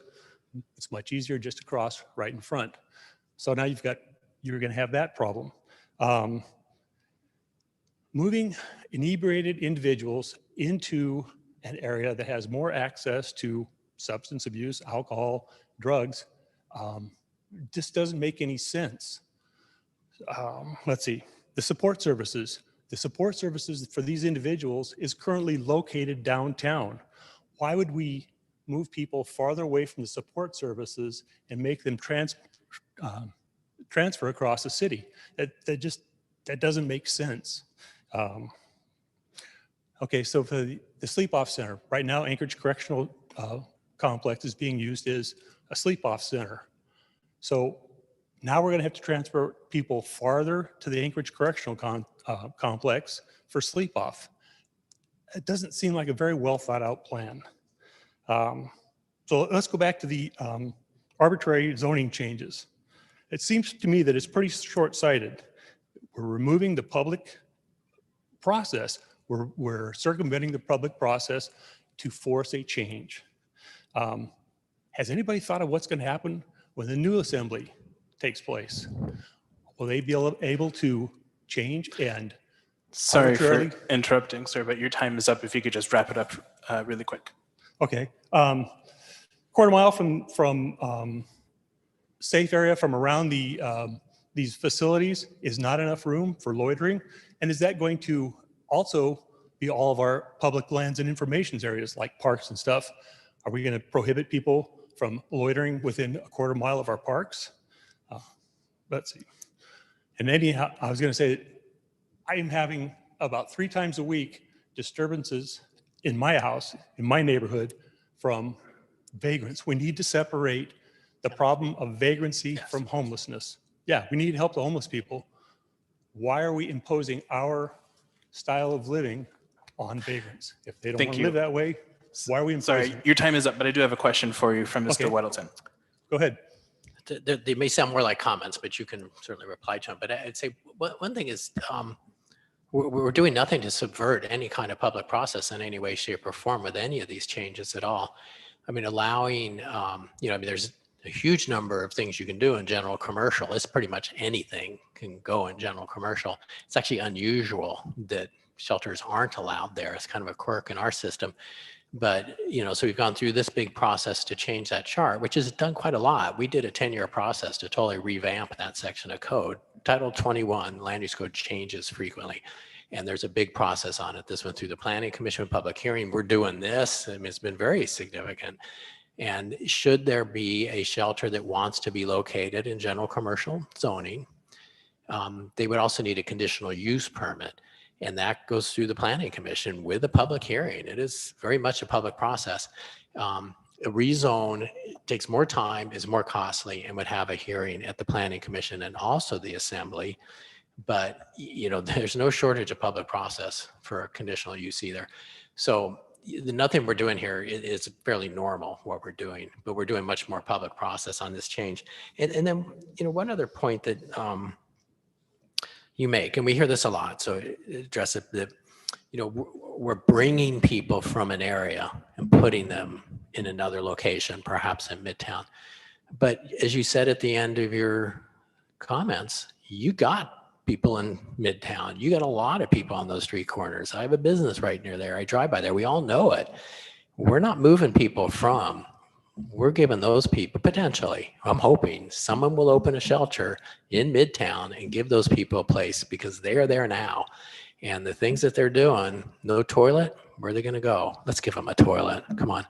You know, the things that are going on, we need to provide a place. And I think it would help your neighborhood, not hurt. They are already there. But that's my view. You know, some say that, no, you put it there and more come, but you got more already, or we all share more in Midtown. Thanks. Okay, so let me answer a couple of those. There are a number of properties in the Anchorage municipality that are still zoned public lands and information. We can have shelter facilities in there. Yes, you're gonna have to have a building permit. Yes, it's gonna cost money. How much does the Golden Lion Hotel cost? How much is the Alaska Club costing? So the amount of money that you're talking about, we'd have to have an accountant take a look at that. But there are a number of properties in Anchorage that are public lands and information. We're right across from the Alaska Native Medical Center, medical facilities right there. You're talking about more people in, one of my last comments was I'm having 3 disturbances a week of people in our neighborhood. Back in the 60s and early 70s, the homeless camp was located out off of Mountain View Drive and Viking. There was an uneasy truce between the police and the campers. They kept it there, they kept it under control. The police didn't go in and raid it. It was a workable solution. Why don't we look at having some type of campground for the people who don't want to live the way you want them to live? Why don't we give them the opportunity to camp somewhere with facilities, with a laundromat, with showers, with health, with counseling services, with police patrols? Why not think about something like that? Has anybody considered that? Absolutely, and that could also be a piece of the puzzle. You need the whole spectrum, and those things exist. I've seen them. Thanks. Thank you. Thank you. Any other questions? No, there aren't. Thanks. Thank you. Welcome.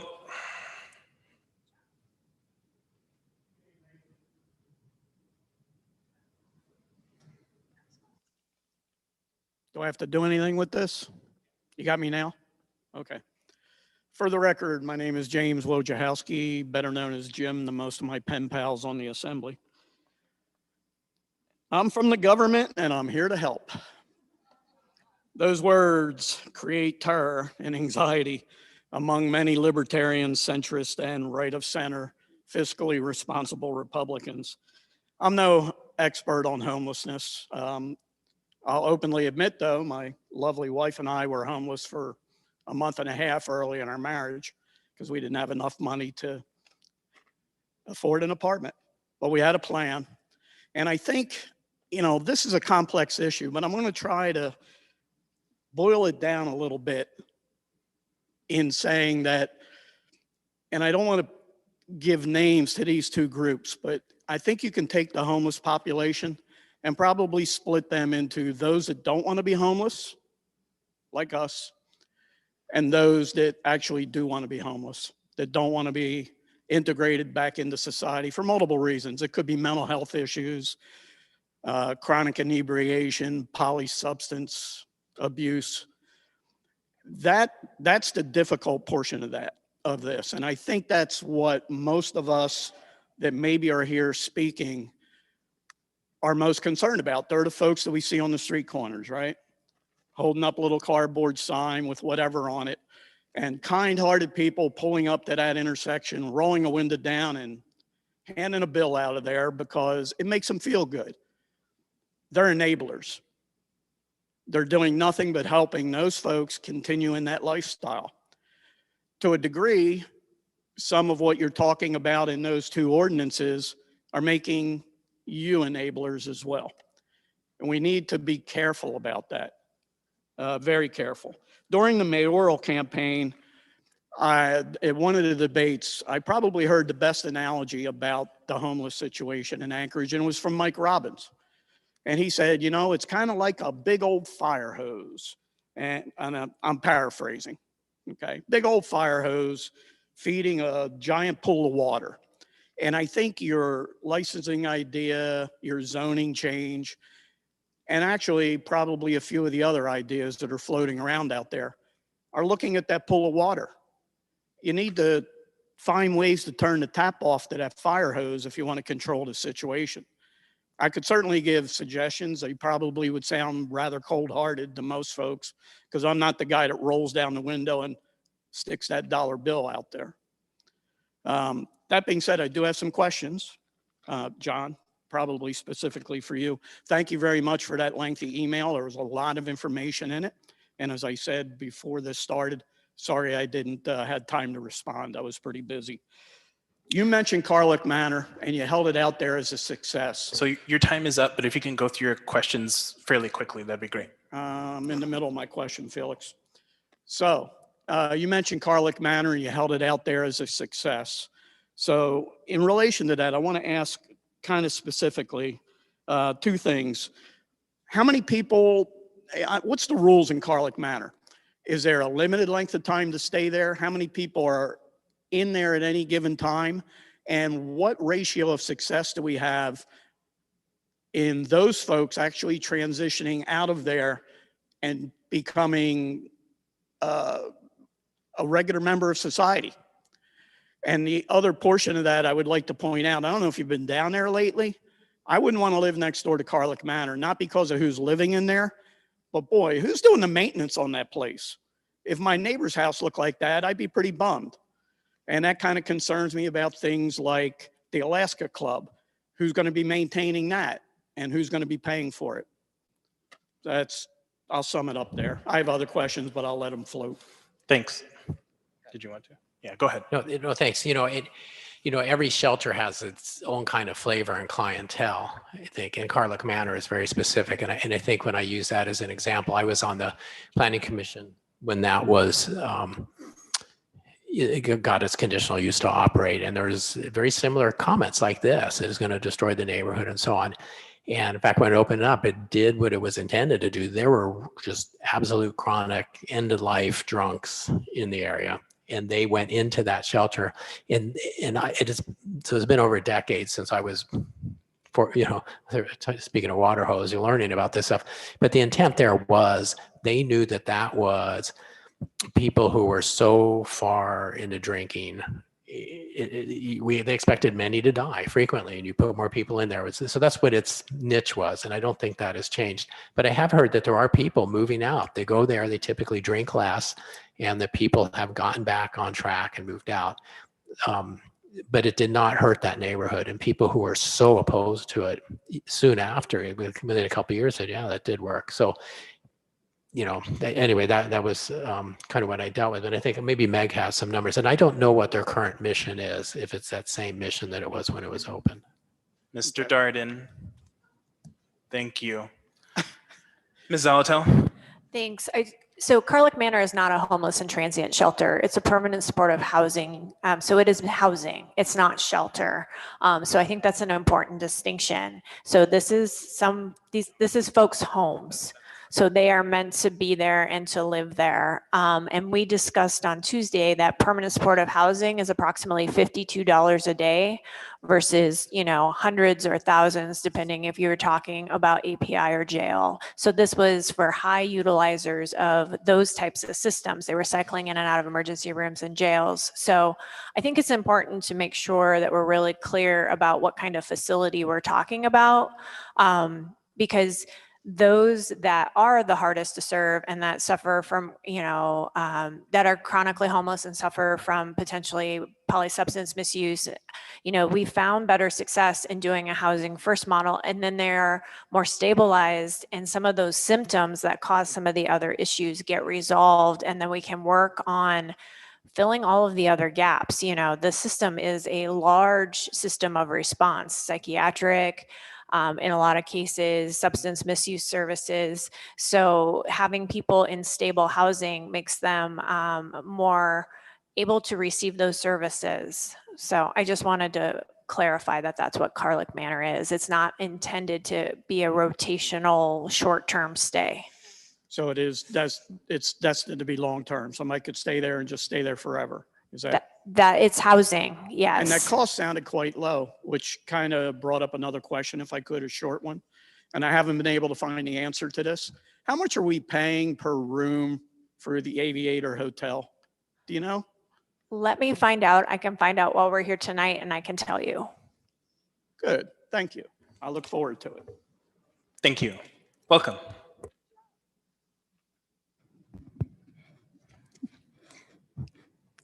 Thank you. My name is Jessica Parks. I am here speaking on behalf of myself, but I do want to share that I am a member of the advisory board for the Coalition to End Homelessness. And I do want to share that according to the dashboard, since March of 2020 until the end of April, the average number of individuals exiting temporary or shelter facilities into permanent housing was approximately 122 per month.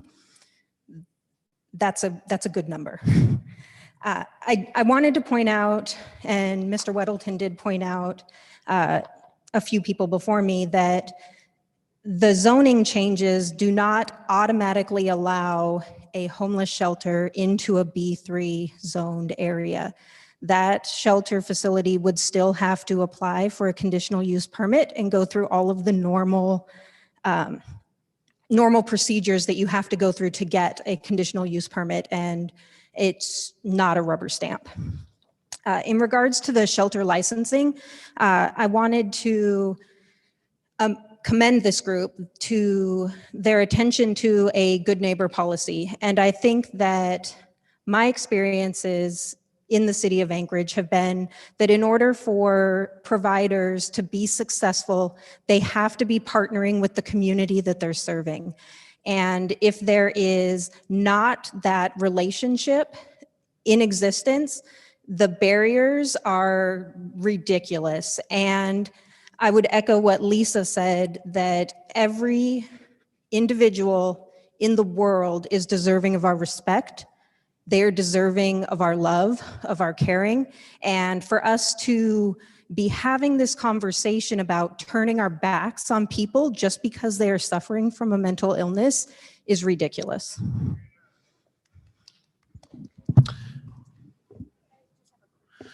Ma'am, it looks like there was a question. Ms. Zalatel? Hi, Jessica. Thanks for coming. Can you tell us where that dashboard is? That dashboard that I'm referring to is located on the Coalition to End Homelessness website. It's aceh.org. And there is also information about the shelter at the Sullivan on the municipality website under the, I think it's a button on the front page called, that says COVID. And then if you scroll all the way down, you can see all of the shelter, not just the Sullivan shelter, but there's also satellite shelters operating right now under the emergency as well. Thank you. Yes, it is. It has all of those. That's under the, you have to hit the data tab after you hit the COVID tab for the Muni one. And Mr. Chair, if I may, I have some of that information from the last speaker. So the Aviator Hotel is between $55 and $60 per night per room. And the average length of time for people to stay in permanent supportive housing in Anchorage is less than 4 years. Thank you. Ms. LaFrance? Oh, thank you, Mr. Chair. And thank you, Ms. Parks, for being here. I just had a question about, sorry, I'm a little late, about community partnership. And if you had thoughts on any specific actions that we could support or how we could help develop that. Thanks. I think a big part of it has been discussed, and I would, again, Lisa did such a better job of speaking of this than I am. There was a lot of conversation about this particular ordinance and developing the licensing. If you guys saw the first draft of this, like it's so improved. And there were multiple opportunities for shelter providers to provide that input. A lot of the shelters, as Lisa said, are already doing a lot of this. So a lot of them are accredited, so they have to do all of this, but a lot of them are doing it because it's best practices. And I would just share that anyone who thinks that people who are this vulnerable don't deserve to have some type of screening done on the people that are going to be charged with their care. I do agree that this should not be an unfunded mandate. There should be funding in place to help providers who don't already have some of these best practices in place to achieve those. But I do think that they're best practices for a reason. And in response to your question about the community partnerships, I think things like this really help as well. I would also share that individuals are invited to be a part of the Coalition to End Homelessness. It is not limited to just service providers. And if there are any service providers who are interested in being a part of that, but the fee to maintain a membership is onerous to them, they should reach out. We can waive that fee. Thank you so much. Thank you. Welcome. Good evening. My name is John LaMantia. I'm the pastor and the director of the Anchorage Gospel Rescue Mission currently. I will use my time here to point out why I feel the current push for shelter licensing is an unusual solution to satisfy the expressed goal of this assembly to never again experience the problems caused by one shelter that posed a public nuisance. Your proposed answer to one shelter's failure is to license all shelters. The ordinance states that you wish to establish minimum standards of care and operations. Your standards deviate from anything that could be construed as minimal.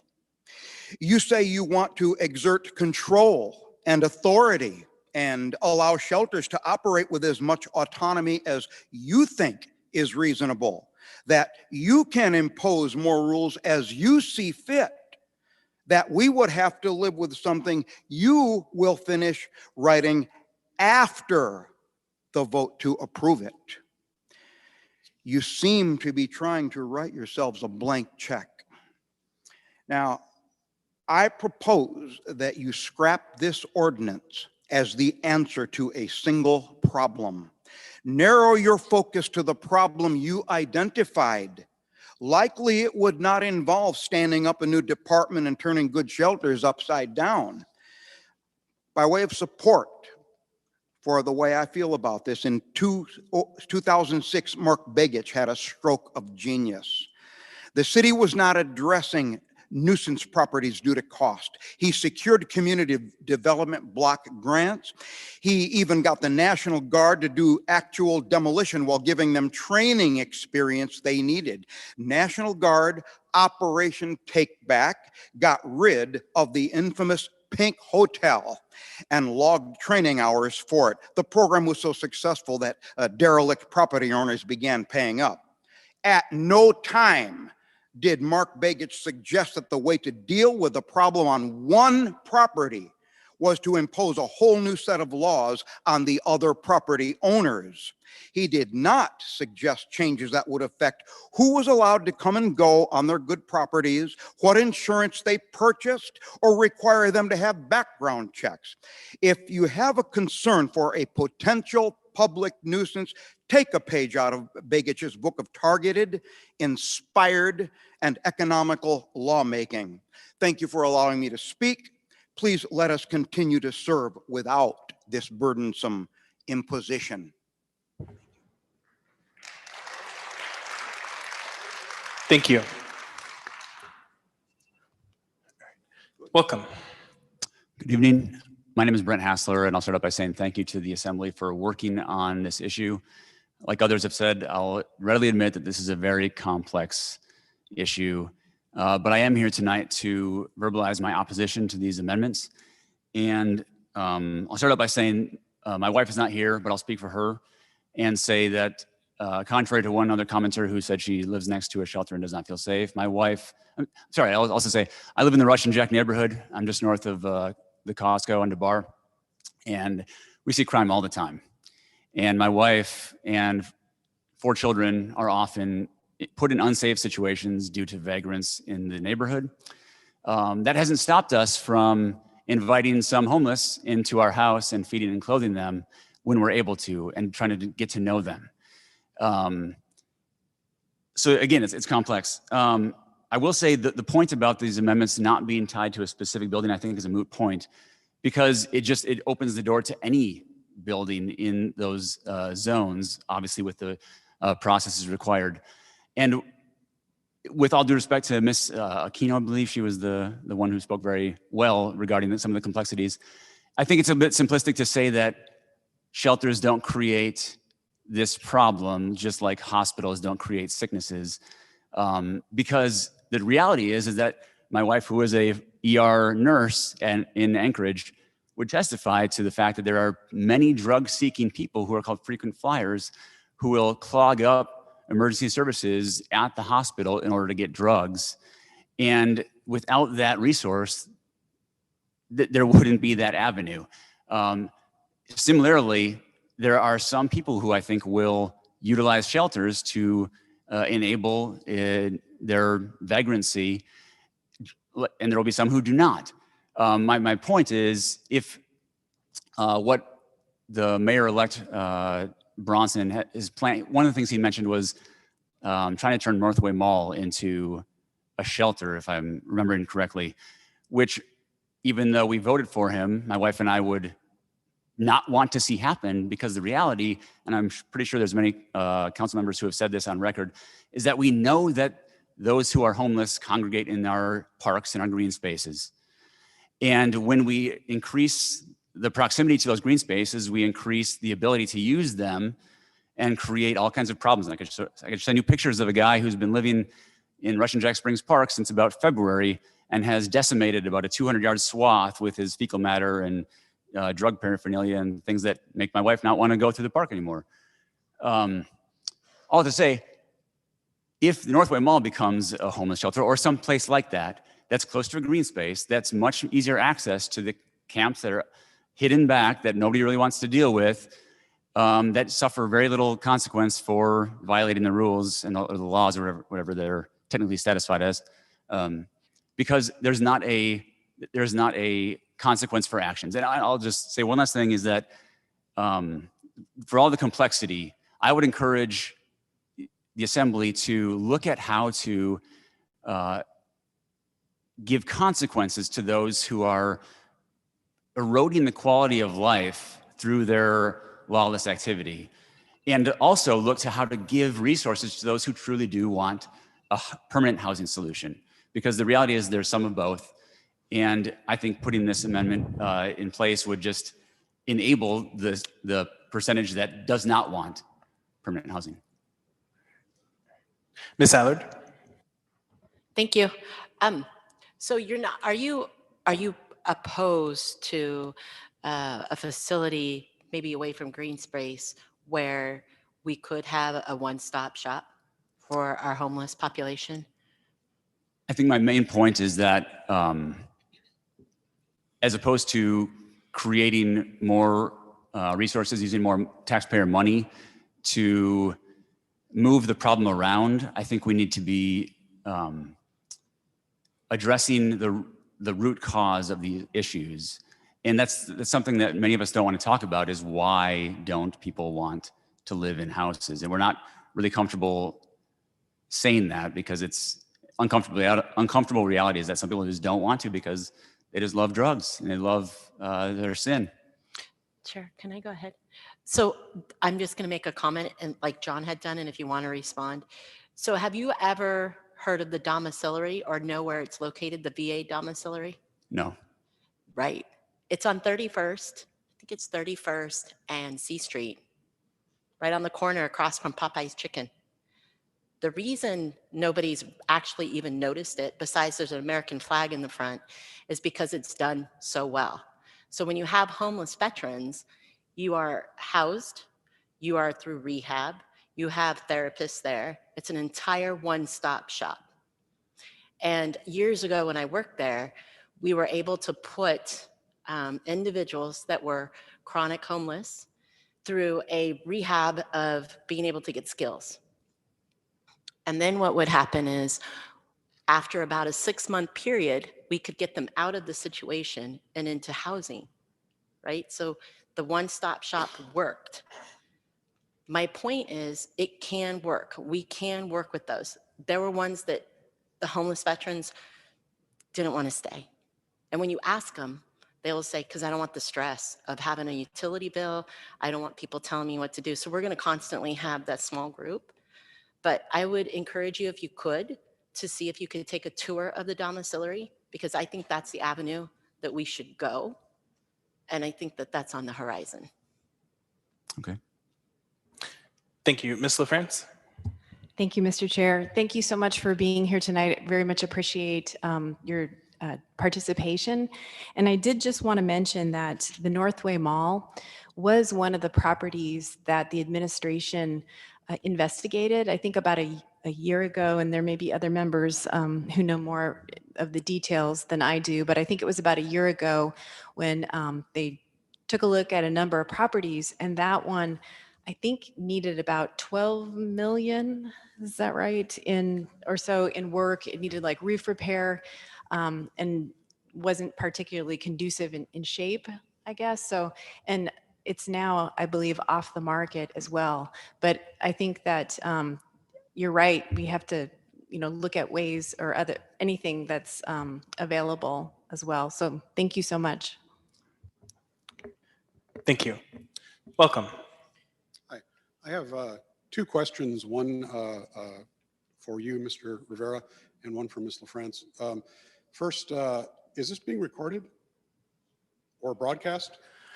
Yes, there's a YouTube that is being recorded and broadcast? Yeah, and Okay. can you actually move? There you go. Thanks. And Ms. LaFrance, you said you had started investigating this homelessness problem from your point of view as an assemblyman in 2016. Is that right? Actually, it was 2017 for me, though I know 2017. many Okay. other people were involved much Thank you. longer. Thanks. I, like many of us, got involved in this last summer, about a year ago, just a little bit under a year ago, when we were all of a sudden told, not by the assembly, not by the mayor, not by any real effective sort of public notice, but by our neighbors, that the assembly and the mayor wanted to buy the Alaska Club on Tudor and put a homeless shelter in there. So here's the problem we all have. The only experience we have with the municipality, the assembly, and the mayor, and homeless shelters is Brother Francis and Beans Cafe. Everybody agrees that's a horrible situation. You're asking us to trust you. You've been telling us, for a year, that we should trust you, that you have the answer. You don't have the answer, and we don't trust you. And I'll show you an example, a couple of examples in these amendments. The first example is -54, where it says, this is the zoning change. I went to the zoning change meeting, the zoning commission meeting, when they voted on this. I was watching it online. I had put in an email request to testify. I was never called. The chair of that meeting said that they were going to close the meeting after a 5-minute break. I was close enough to drive hurriedly, but legally, to the library and was able to barge my way in to testify. Guess what? My email went in. I asked to testify. They never called me. I don't trust you. But specifically, this says that PLI land is much of which is already occupied by parks and major institutions. Repeatedly over the last year, including at this meeting of the zoning commission, but all through the public process last year with you, we have asked how many public land and institution parcels are available? How big are they? Were any of them considered? And all you say is they're all unsuitable. There's some right across from the Alaska Native Hospital that would be eminently suitable. They're close to medical facilities, both the Native Hospital and the UMed campus right around the corner. They're on major bus lines. They have far more green space, Mr. Weddleton, which you have said before is an important thing. Sorry to interrupt, sir, but your time is up. So if you could wrap up really quick, and then also there was a request for your name. If I'll you be could. back Tuesday night, but I'll have one last one. On that same thing, the zoning change, you claim, many people on this claim, that the ordinance has no private sector economic effects and local government effects are less than $30,000. I know a building owner adjacent to the Alaska Club who has been told by professionals that her building will go down 15 to 20% as soon as that turns into a homeless shelter. That is consistent across the country. That right there means that everybody that put their name on this saying there are no private sector effects has stated a falsehood. That is called a lie, ladies and gentlemen. Thank you. And it is actionable.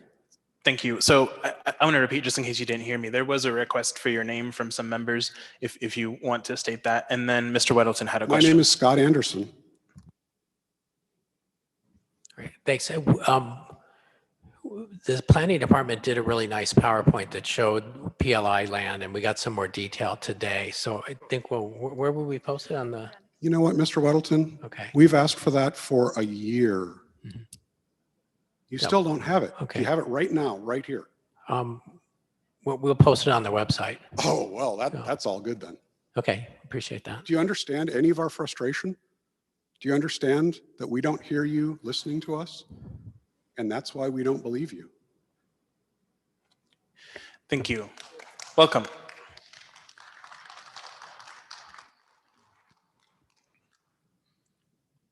My name is Prince Wankadu. I'm the president of Revive Alaska Community Services. And part of the programs that we have is to provide emergency shelter, and especially to domestic violence victims and sex trafficking victims. So I'm here to speak with regards to the regulations. One of the things that I saw in the amendment, or the proposal actually, is the fact that so far the shelters are running smoothly without government interference. And there's been no abuse or complaints against these shelters that are very drastic. There could be a few here and there. So the question is, when you talk about regulations and requirements for licensing, why do you impose that when there is no need for it? And from what I heard earlier, it's more like speculative, some future expectation of new operators coming into the game and probably doing something wrong. But they're not here yet, and we don't have that situation right now. So why go ahead and spend all this time putting up regulations that will not in any way help the already well-run shelters? I don't mind businesses that are paid for housing homeless to be licensed, but for non-for-profit organizations who offer these services free of charge, it becomes cumbersome.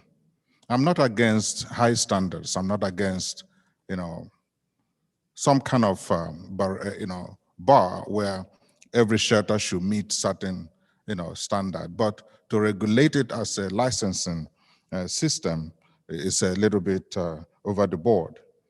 I have been in the homeless shelter industry for the past 21 years. I started in Dallas, Texas. And for some level of organizations, they don't even have all that is needed to apply for these requirements. It could be 1 or 2 or 3 people here and there that they help each time. Non-for-profits and religious organizations operate these homeless shelters out of compassion. They sacrifice a lot to care for the homeless.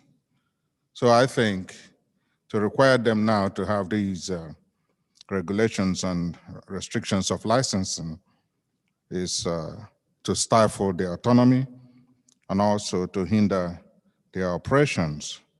That is not to say, if I might repeat myself, that there should be standards, but licensing requirements as it is stated right now if you have not read through it carefully, read through it. It's purely regulation for a business, just like we have other ordinances for businesses. This is not fair for those who are sacrificing their own lives and money. I'm to sorry take care for of these people. interrupting, sir, but your time's up if you want to wrap up really quickly, please. So if you must license operators, please exempt non-profits and religious organizations, and maybe you can license for-profit organizations and even city-paid shelters where you pay per diem as people go into those places. Thank you. Thanks. I do have a question from Ms. Zalato. Hi, it's nice to see you again. So as someone who does services as a religious organization, do you not keep or have written policies and procedures or operating plans that guide how you deliver the services that your charitable services to the community? We do have such, but that's what I said earlier. The standards are there, and these shelters have been operating according to those standards successfully without government intervention so far. And in fact, we have not seen a lot of government assistance and intervention, except for emergency situations during the winter period and then during something like COVID crisis. But those who do this service constantly over the years have been doing it with high standard without issues. So that's my point. Can I do a quick follow-up? Thanks. So do you understand that what's proposed in the shelter licensing is that you would submit your policies, procedures, and operation plans for review? So it would be documents you already had in existence. They would just go through a review process to ensure that they match the services you say you're providing. And it all looks good, then license is granted. Yeah, like I said earlier, I read through it, and it doesn't just talk about reviewing operational systems. It is a law that requires certain things to be done, and if it's not done, there are consequences. So if it's just reviewing or even visiting locations, checking out what they're doing, that's a different point of view. Well, that's a different point. But in this case, we're trying to legislate the operations of people who offer services free of charge. And that is why I'm concerned. And it will deter many others from helping the community, mostly in cases where the government is struggling to handle issues like this one. But when it comes to standard and policies, we all keep to those standards, and more so in a situation where the homeless shelter operators have to protect themselves, without demeaning the homeless community, protect themselves from the people you are taking in. So you have to have policies. In fact, most of the shelters do drug tests and all that, as a routine. So there are a lot of policies that are making these shelters operate without issues up until now. So imposing more review and having a board or a director and then consequences, it's like saying to them, sorry, we're ungrateful for what you've been doing. We now want to take charge. And it's not fair. But if it's a business, fine. If it's a place where the city pays $50 a night, fine. But for those who offer it free, I think they should be allowed the autonomy to use their internal policies to operate without having the imposition of the licensing restrictions. Thank you. Thank you. Welcome. Well, thank you very much. Excuse me, Chairman. Chair, I actually have a question for him. Oh, sure. Go ahead, Ms. Howard. Hi, Pastor. Thank you for being here. Thank you. Is the licensing going to affect you directly? Yes, directly. Not that we can't keep to the requirements that are written there right now, but it's more like, when you know something is not right, it's not right, but you still have to do it. For example, the drug test and all those kind of things. If it is for something I'm doing just to help shelter maybe 3, 4, 5 people, or even up to 10, and they're comfortable, and I give them food, give them clothing, take care of them, then I have to go through drug test. Who takes the drug test? Who takes the background check? Is it the homeless person or is it the operator? You see, that's why there's a problem, because it's been offered free of charge. Just like getting a license to drop $1 for a panhandler, you have to go and get a license for it. So it's on a broader scale, that's how it looks. So even though I would not mind, I mean, those are basic things we already do, even though I would not mind it, but I will still feel it's not fair. And then it deters others who are about to enter into the industry to help out. Because even with buying the Alaska Club or the Northway Mall, at the end of the day, there will still be homeless problem. And some other people will still have to help. So if you now put them away from doing that, we'll still have the problem every year. Thank you. Thank you, Ms. Kennedy. Thank you. I have one more question for you as well, sir.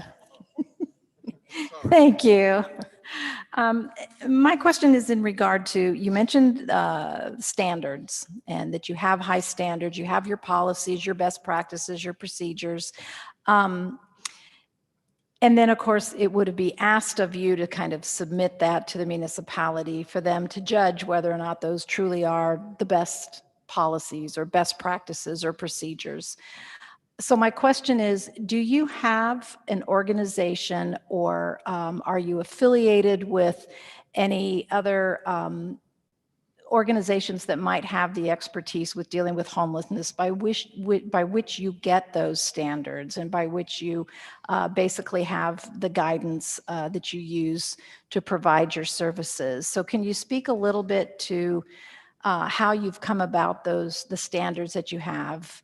And I guess really my question behind a lot of that is, do you believe that the municipality would then be a good judge of whether or not those were the correct standards? I mean, does the municipality itself, in your view, have that expertise to judge by which standards should be considered the best ones? So can you just elaborate if you don't mind? Thanks. Yeah, thank you for that.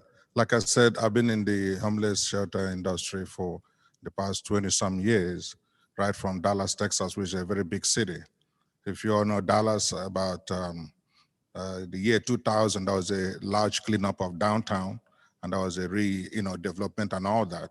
So the homeless issue was so bad that it had to take drastic measures to reactivate the downtown area of Dallas. So we were involved in that, and up to this moment. So when it comes to experience, I think I have enough to be able to not only receive from others what the policies should be, but to even initiate and write some for those who are startups right now. I should more like be a consultant for homeless shelters. But having said that, when it comes to the municipality, there are limits to what the government can do. And we all know that. That's why there are faith-based and other non-for-profit organizations to help the government in areas that they cannot solve all the problems of the community. And this is one of the major areas, particularly here in Anchorage. So when it comes to expertise, I'm sorry to say, we have not seen it when it comes to the municipality, even though the municipality has tried its best in so many other areas and of course has kept the city together till today. But the point is, the policies that I see, the ones that I've read in this proposal, are not going to help in any way enhance the operation of homeless shelters in Anchorage. They are more or less restrictive and deterrent to new operators. I think it's something somebody or a few people sat down and wrote together as a policy for business ordinance that will regulate a particular type of industry. And I'm saying the type of industry that homeless shelters are is not that kind of business. It is non-for-profit, which is driven by compassion, not monetary gain. And if you want to allow people to do it, give them the autonomy. And even if you want to advise them to discretionally submit their policies every once in a while, that is understandable. I would do so wholeheartedly. But when it comes to making it a law, we know what happens with regulated, departments of the government, like the child services, child protective services. You are running a foster home or any other type of home. They visit you anytime. They knock on your door. They come and inspect everywhere and do all those kind of things. It creates kind of tension, but those people are being paid one way or the other. But in the case of homeless shelters, you're doing it free of charge. Of course, you still raise money within the community and all that, but the direct operations is for those people who are actually taking care of those people in the shelter. So I think it's not very fair to the operators themselves, but like I said, it's not something we cannot do. It's just that it doesn't help in any way, but rather it has a negative impact on for the solution of homelessness in Anchorage. Thank you. Thank you. Welcome. Thank you. Mr. Chairman, or whatever it is here, this is not a town hall meeting. This is another city assembly meeting that is just, again, it's abusive, repressive, repulsive. It's just shameful the way this has been run. This young lady had to leave because her family, her husband's waiting out there, her children at home. You didn't even put up a list of the prior talkers. I've given up 5 of my seats out of courtesy to other people because they have not spoke yet. A town hall meeting is special. It has constructs. And I want to if she's going to go, this gentleman wanted to reiterate, pardon? All right, thank you, sweetheart. All right, thank you. I won't use you as an excuse. I can't tell what she's saying because there's no protocols here, okay? So let me continue. This is my name. My name is not because I'm narcissistic. It's because we need to know who we are as people. Love me, hate me, or whatever it is, we need to be able to make contact. We're talking about symptom. Again, this is repetitive. These are the issues that are overmounting. They're foundational. They have to be handled now, okay? The other thing is this, in a portending right here, excuse me. It appears to me as if what you're trying to do is to develop a narrative so that you might give some type of moral, legal, or social validity to social engineering instead of social evolution. This is what you're doing, and I don't think you realize that this is exemplary of the problems we're having today. You are failing us. The constructs under which you hold this meeting, meetings like this are salted by special interest groups, Catholic bishops groups, the Coalition for the Homeless, we see this all the time. I've been many, many places. You have a chance here in Alaska to lead the rest of the world. We're a big dog, ladies and gentlemen. You represent 300,000 people, over half the population. You represent a 300-mile ride with 420,000 people. You got 60 people hanging out in Juneau that are ineffective. They're wreaking havoc. The magnitude of your capacity to change things is huge. You should be gathering a whole new way of construct. The mayor should be here on one side. There should be multiple whiteboards with writer runners. There should be no talk like stakeholders. That's complex, riddled up, cryptic talk. You need to be, you're either an investor or you're not. That way you can drill down and do interrogative, probing dialogue, not lawyered up talk, okay? I'm fed up with being lawyered up, media intellect insulted, and deep state bullied and threatened. It's just shameful what we're witnessing. But it isn't just the moment of negativity we're having to deal with. It's preventing us from being able to have some type of an evolution or metamorphic leap. The homeless situation is systemic. It's all across the country. I don't see any correlative data. Show me a correlative data. Well, Mr. Kendall, you should pull up the Austin YouTube. You should pull up the Seattle YouTube. You should see our meeting on channel 14 that's recorded so you can see the dialogue. Where is that correlative comparative data? Where is it that understands what priorities are? And one more thing, because I know you're about to give my 3-minute time up, which you have continued to diminish from 5 minutes, then 3 minutes, then you alter the time for the public, then you called me at 10 o'clock at night for, I'm going places I've never seen before in my lifetime. My point is this. I'm having to do this Gatling gun verbiage, which I don't consider to be intellectually beneficial, okay? Do you know where all commerce comes from, ladies and gentlemen? I'm going to lecture you just a couple minutes here. Do you know where all commerce comes from? Yes or no? Sir, your time is up. All right, so I'll finish with this. All commerce comes from the dwelling.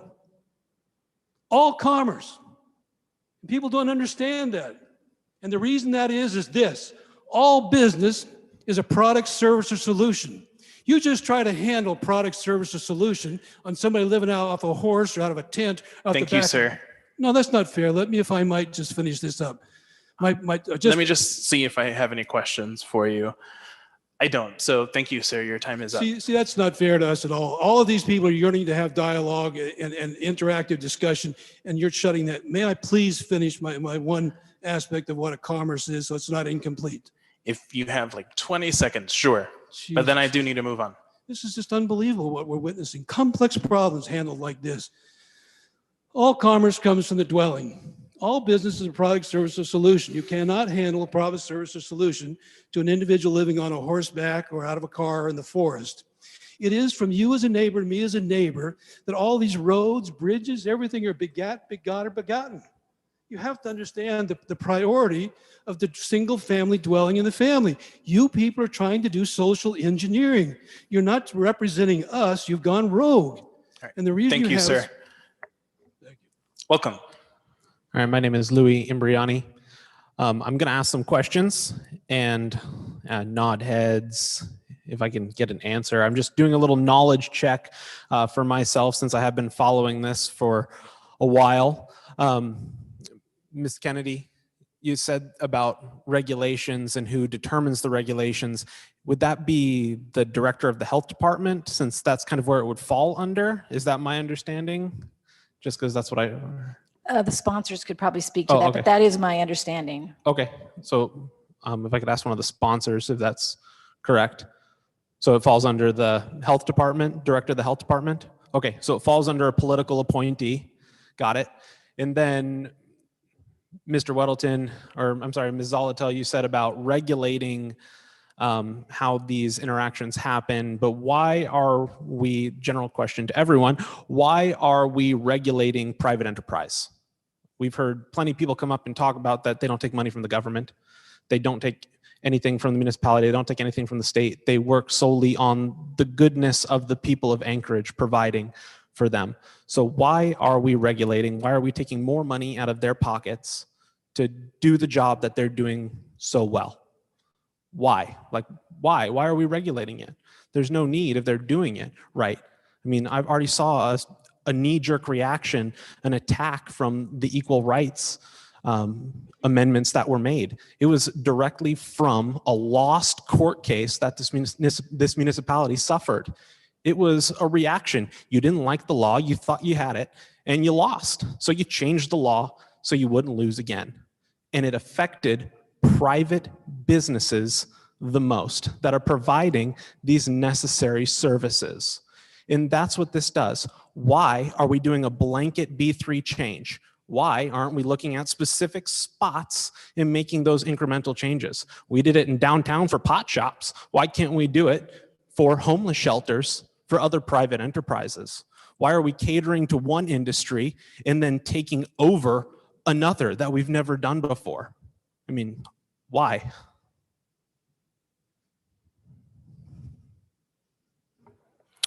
Sure. Go ahead, Ms. Zolotel. So the question about private enterprise, I think this is an interesting one. So 62 beds that are available in the homeless response system operated by the Gospel Rescue Mission and the Downtown Hope Center combined, as of right now, are all that are operating without some form of public funding, whether that's HUD, ESG money, CDBG, so the Community Development Block Grant, Emergency Solutions grants, or funds that the municipality directly allocates through its operating budgets and alcohol taxes.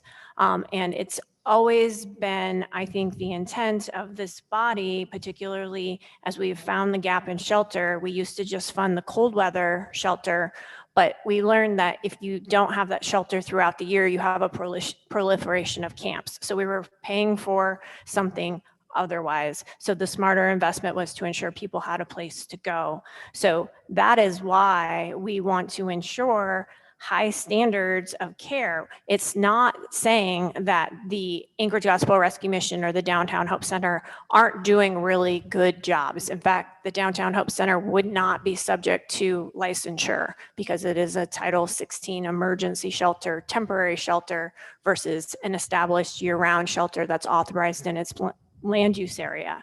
So I get the question and I understand, but there is a lot of public money, state, federal, and local, put into the homelessness response system and will make up the majority of the beds that are available in our system. But then why are we using, so those two examples, the Hope Center and the Gospel Rescue Mission, have probably one of the best quote unquote recidivism rates. They get people into houses long-term and they recover fully. So why did we invest this I think it was like $60 million over a 5-year period from private partnerships. And this new $20 million, 15 from the sale of MLMP that went to the purchase of the Golden Lion Hotel, and the $5 million that's going to Tudor. Why are we investing it in infrastructure and not investing it in programs that are working? So when we make those investments, they're subject to a variety. One, if we were to make those investments into those programs, they would have to agree to all of the programmatic requirements for those. And a lot of those are anti-discrimination and having to serve maybe broader populations of individuals than they currently serve or want to serve. We talked a little bit about barrier designations for shelter earlier. And, I very much appreciate that the Anchorage Gospel Rescue Mission is a sober shelter, but a large majority of the services we need are to shelter individuals who are not sober, so that we know where to find them when they're ready and able to access treatment. The Golden Lion treatment, or I'm sorry, the Anchorage Center for Treatment at the Golden Lion location was to be ready to serve some of those individuals, but also others, as a prevention and response strategy. So it's an interrelated system with investments. I would love to expand and look at those operations and replicate them, but it's a very specific set of individuals with specific rules that aren't necessarily going to apply to those who are most in need, or to those that you're most concerned about that you're seeing on the streets.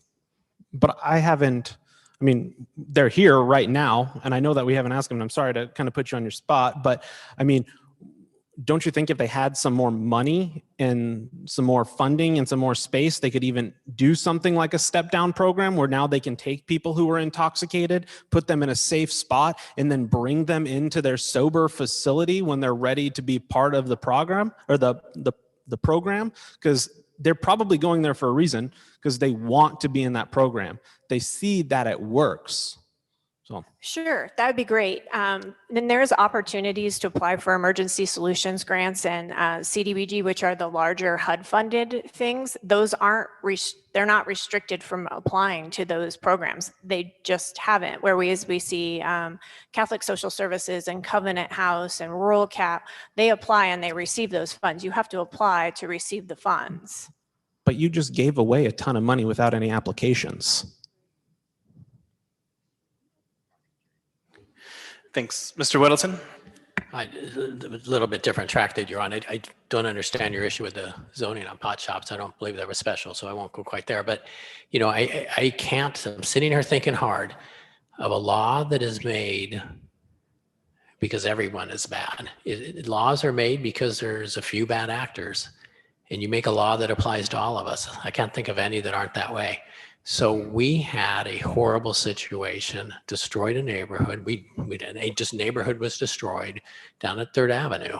And if we had salted this thing with 3rd Avenue radicals, you would get an earful from them. We can't let that happen. We need to protect neighborhoods from whatever it might be. And in this case, it was a shelter, and it was various features of their operation and the combination of another service there, and a variety of things, but we can't have it. This is about protecting neighborhoods, and I'm all in on that. And if you're not, that's up to you, but I'm all in on that. So what we're trying to do, but we had no tool. We had no tool to change behavior at that shelter. There was nothing we could do, no tool. So a license is something that we could have used had it been in place. And we don't have the problem now. They changed their behavior on their own and their routines. So this gives us a way to protect neighborhoods. I think that's important. And it does have to apply to every shelter, but we're trying with every iteration to make it as gentle as possible so that we have a tool. Should we run into that again, we have some way to influence that shelter to protect neighborhoods. The police don't protect the neighborhoods. I'm sorry, but that's, I thought, what their job was. But I guess final thing, the changing of the zoning, there was zoning changes to accommodate pot shops in downtown Anchorage. Thank you. Welcome. Can you hear me okay? Yes, we can. Set my timer. My name is Eugene Carl Haberman, Alaska resident for over 43 years. Approximately 20 of those years, Anchorage resident, currently Matthew Valley resident. I follow the public process. When the public process is done appropriately, decision made by the governing body is more likely in the public interest. First, I'd like to repeat some of the words I said the previous town hall on this. And the administration, assembly over the last few years, two different administrations, deserve some credit, at least using the word homeless in the vocabulary at meetings. There's a community next door, over 100,000 people in the Matsu borough, where I've yet to recall a single time they even use the word homeless. So I appreciate the administration from the last two that have been involved in dealing with homeless. And it's a problem that needs to be addressed appropriately. But I am concerned, and you would expect my words to be concerned, the more complex and complicated an issue is, the more notice, the more opportunity the public be heard. Yes, you did have 2 work sessions, and I'm not questioning the assembly members of the administration, current and previous one, being committed and concerned about the homeless. We've gone through COVID and we're still dealing with COVID and how that affected homeless. But the situation is there's a new administration coming into Anchorage. It starts July 1. And how are you connecting going from here to the new administration is concerning, because the public is saying this, less than a 30-day window, and a new administration comes in. And what you're doing is, it's more likely you're going to pass it Tuesday night, this proposal in one or different ways with amendments and so forth. But the public sees this concern, and I can't speak for the public, I speak for myself. And I speak in assurance that you will be respectful with the public and hear from the public. But with this new administration coming in, it has a strong appearance that you're rushing this thing through. Yes, you did spend a considerable amount of time. I see the commitment.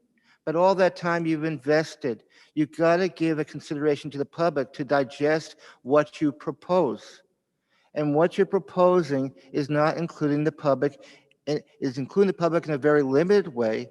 And this meeting here and the previous meeting that happened on Town Hall was approximately 50 people. But there's a lot of people in Anchorage that are not connected on the issue. And I'd like to remind you of this respectfully. If the public process is done appropriately, the end result is this: the public will be more comfortable with the decision and supportive. And when you bring out new laws, you need the support of the people. And this proposal here, whether it's right or wrong, the process is wrong. Thank you very much. Thank you. So we're getting close to the end of our time, and I'm seeing folks leaving. So I just want to state these 2 ordinances are going to have a public hearing on June 8th. So I want to invite everyone to come to that public hearing, and you will have your 3 minutes to speak before the assembly on June 8th. And we'll go ahead and keep going and finish up folks that I see in line, and then we'll have closing comments from assembly members after that. So I'll go ahead and say welcome. My name is Barb Smedes-Camp. I'm the secretary of the board of the Anchorage Gospel Rescue Mission. And I'm really happy to be able to talk to you tonight about these licensing and so on for homeless shelters in Anchorage. We, the Anchorage Gospel Rescue Mission, have been providing shelter to the homeless in our town for over 50 years. And we've been blessed to be able to do so. Yeah, okay. The mission is totally supported by personal donations of concerned and loving people who give of their own free will. It has always been supported that way. The mission does not or never has taken any government money, not from the city, not from the state or the federal government. In effect, the help that we have provided to Anchorage has been a gift to the homeless, to the city, and to all of our citizens. Not 1 cent of what we do is supported by taxes. Every penny comes from someone who has concern for their fellow man and wants to help. It was gratifying for me to hear the good things that were said about the mission in Tuesday's meeting. We try very hard to be an efficient, loving, and helpful institution. We are blessed by the leadership of John Lamantia. We are blessed by all who work and volunteer at the mission. We provide housing for up to 75 people per night pre-COVID in our overnight program. An overnight stay includes wholesome meals, clothing, a shower, fresh bedding, and a hopeful message of love. During COVID-19, we reduced the number who could stay the night to 30 of the more fragile homeless men who were screened for COVID and voluntarily kept in quarantine. There has not been one case of COVID-19 at the mission during this past difficult year. In addition to the overnight program, we have a recovery program that can support an additional 25 men in a year-long recovery and rehab protocol that includes life skills, computer skills, job skills, and the serious work of addiction rehab. In addition to these programs, we also provide interim housing at a very affordable rate for men who may need a place to stay while they're saving to move into a more permanent home of their own. We are grateful to be able to provide these services to the homeless, and never forget that but for the love and kindness of our donors and the blessings of God, none of this would be possible. Imagine how disconcerting it is to hear that the city of Anchorage now wants to license homeless shelters and frankly lay difficult, perhaps impossible burdens on fully functioning homeless shelters. It is entirely possible that these regulations could cause us to close down. The amount of time and angst that these proposals have caused those who provide our services is pretty overwhelming. We have plans to make and projects to do. We are continually working to reach out to our clients and provide better services. We are also working to improve our neighborhood and make our community proud. It would be wonderful if at the very least the municipality would exempt functioning homeless institutions like ourselves from these burdensome licensing regulations.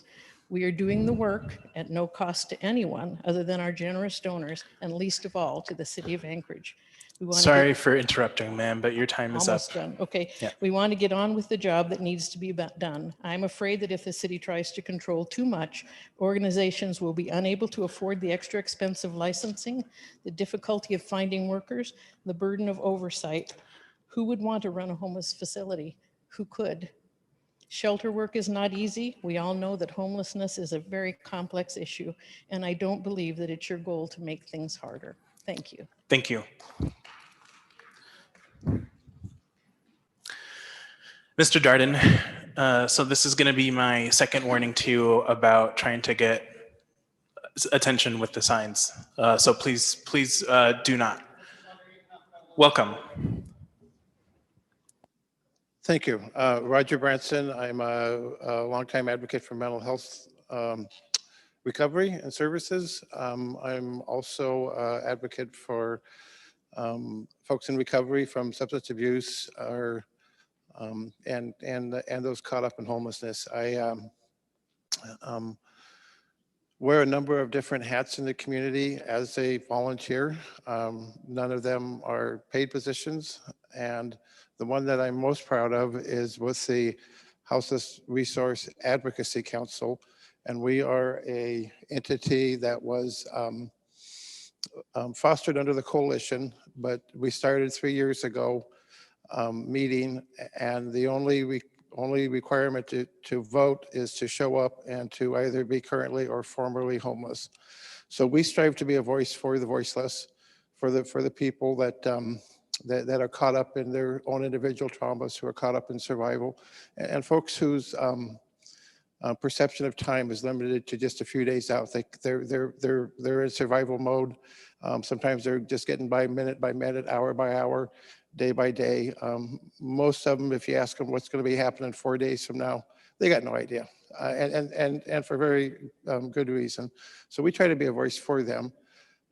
We had our meeting just prior to this. It was well attended. We've got a number of our esteemed alumni who come back and participate with us. We are cautiously optimistic that this shelter licensing will allow our folks, the folks we represent and speak for, to have options in how they receive their treatments. And even more than that, in those options will come opportunities to participate in the treatments, to participate in the plans, to follow the model very much like the Gospel Rescue does, where the people in recovery step up and help with the services. And so it's a very exciting time. It's a very concerning time, but this is a community thing. I'm very pleased with these meetings. I'm very pleased with the folks that have shown up. I'm very pleased with folks that have spoken up, and especially the individuals who have come here wanting to learn and who have expressed their thoughts and then listened to others and were able to go through some things. I really appreciate that of those folks. Tonight it seemed to turn a little bit, maybe adversarial, just a little tiny bit, a little bit of a political thing. And that's really a shame, because a better world will take all of us. It will take all of us to make it happen, but it will take all of us in the rising tide lifts all ships. So I want to thank you guys for the Assembly for putting these on, for coming down here and putting in the hours to really listen to us. And so with the Houseless Resource Advocacy Council, we have decided that we want to just say a voice, that we don't want to accept any funds or anything, but there are a number of community organizations. Sorry to interrupt. Your time is up. If you could wrap it up really quickly. So there are a number of community organizations looking to come alongside of us and to partner with us moving forward. Very appreciative of those folks, and expect more news soon. Thank you. Thank you. Welcome. Good evening.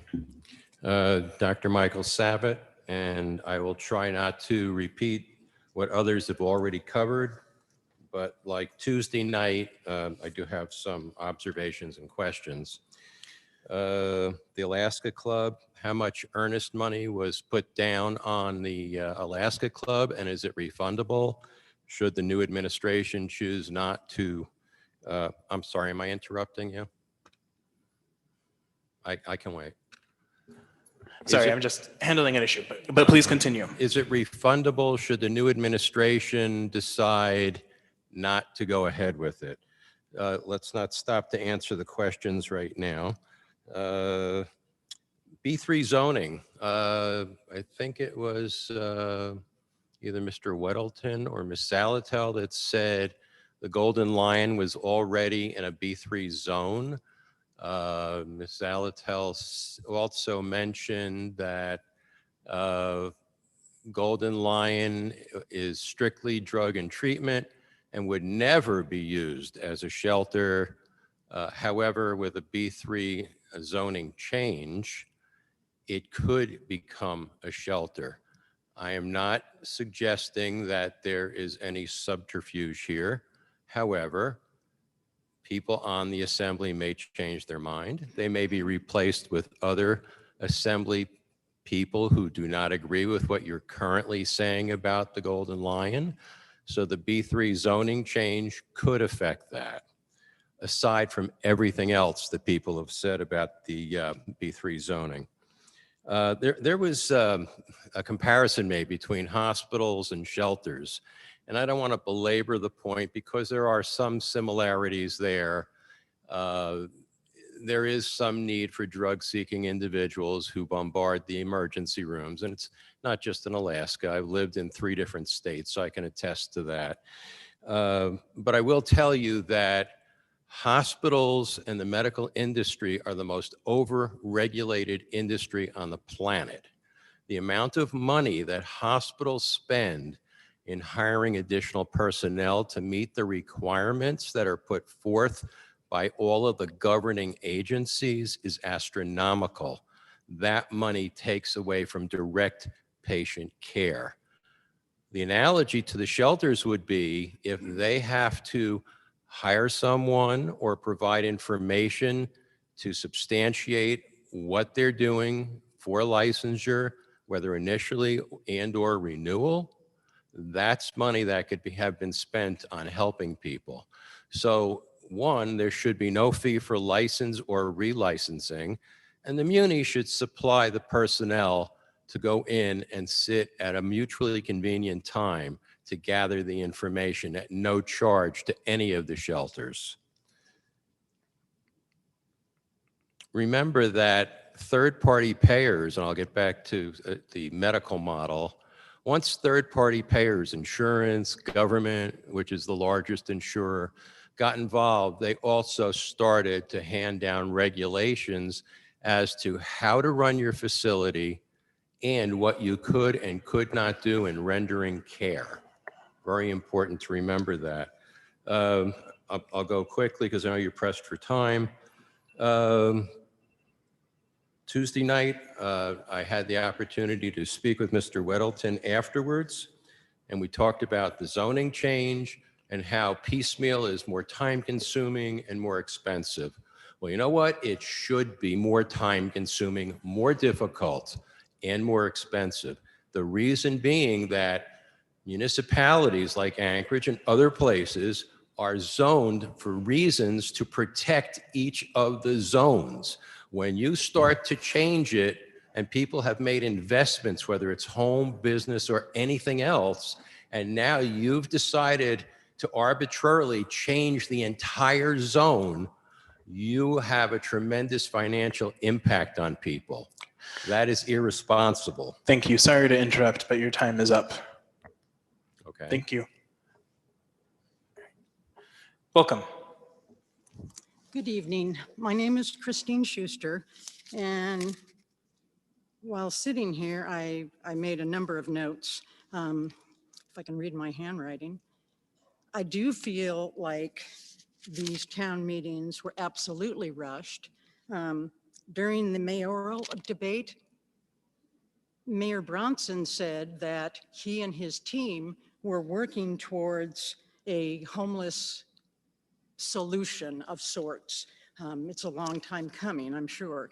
But just him saying that alone, and the fact that he won the election, and the fact that you have been working on this for 2 years, and now all of a sudden you want to rush it through, we are your constituents, whether someone's a Democrat or a Republican or an independent or like me, a nonpartisan, regardless of who I voted for.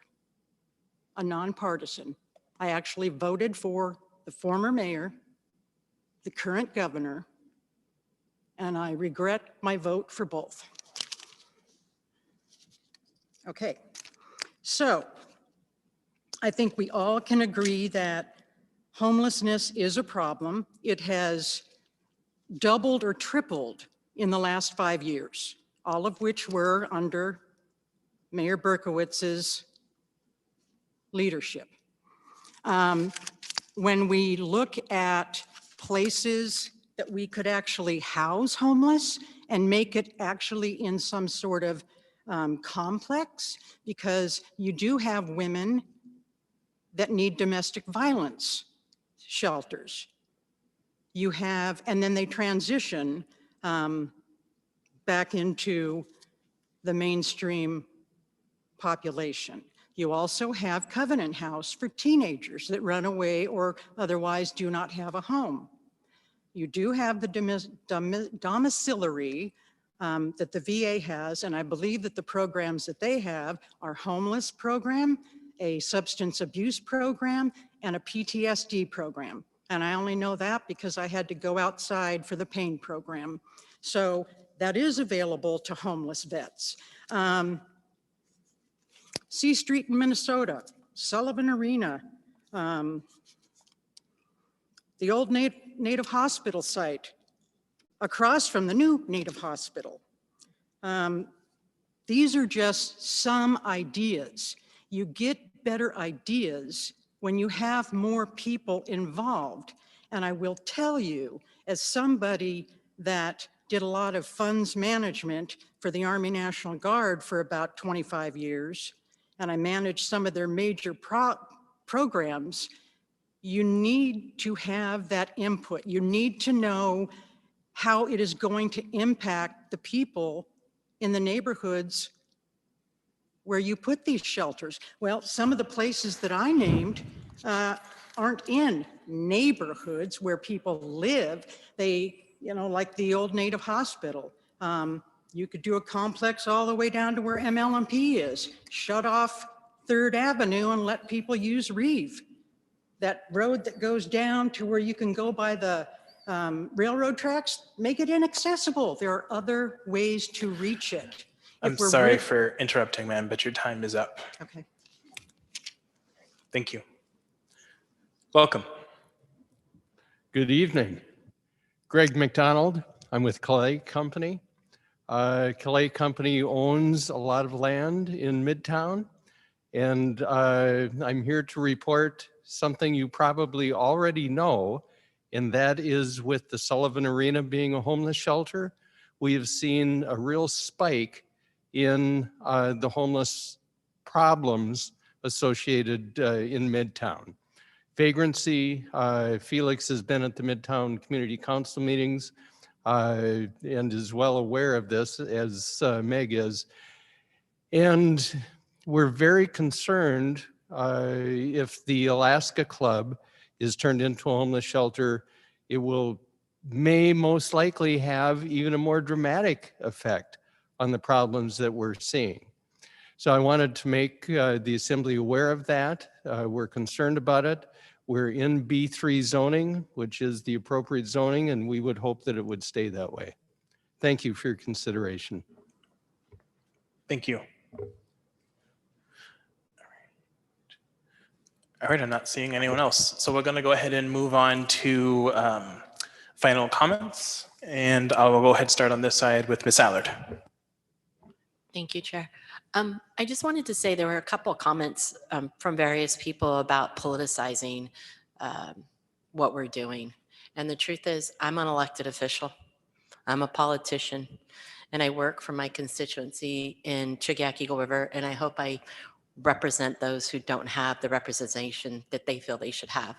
So when we say it's politicizing, you're right. And for people to say we need to stop, then I would not be an elected official. It's politics. By definition, it is politics. And so when I vote and I do things, it's based on my politics. So I just wanted to clear it up that I'm a politician and this is politics. Thank you. Thank you all for coming out. I really do appreciate all the comments. I really appreciate the back and forth, the give and take, and just answering questions and hopefully having a better conversation. I hope you all will come out on Tuesday night. I think there's still more to be said.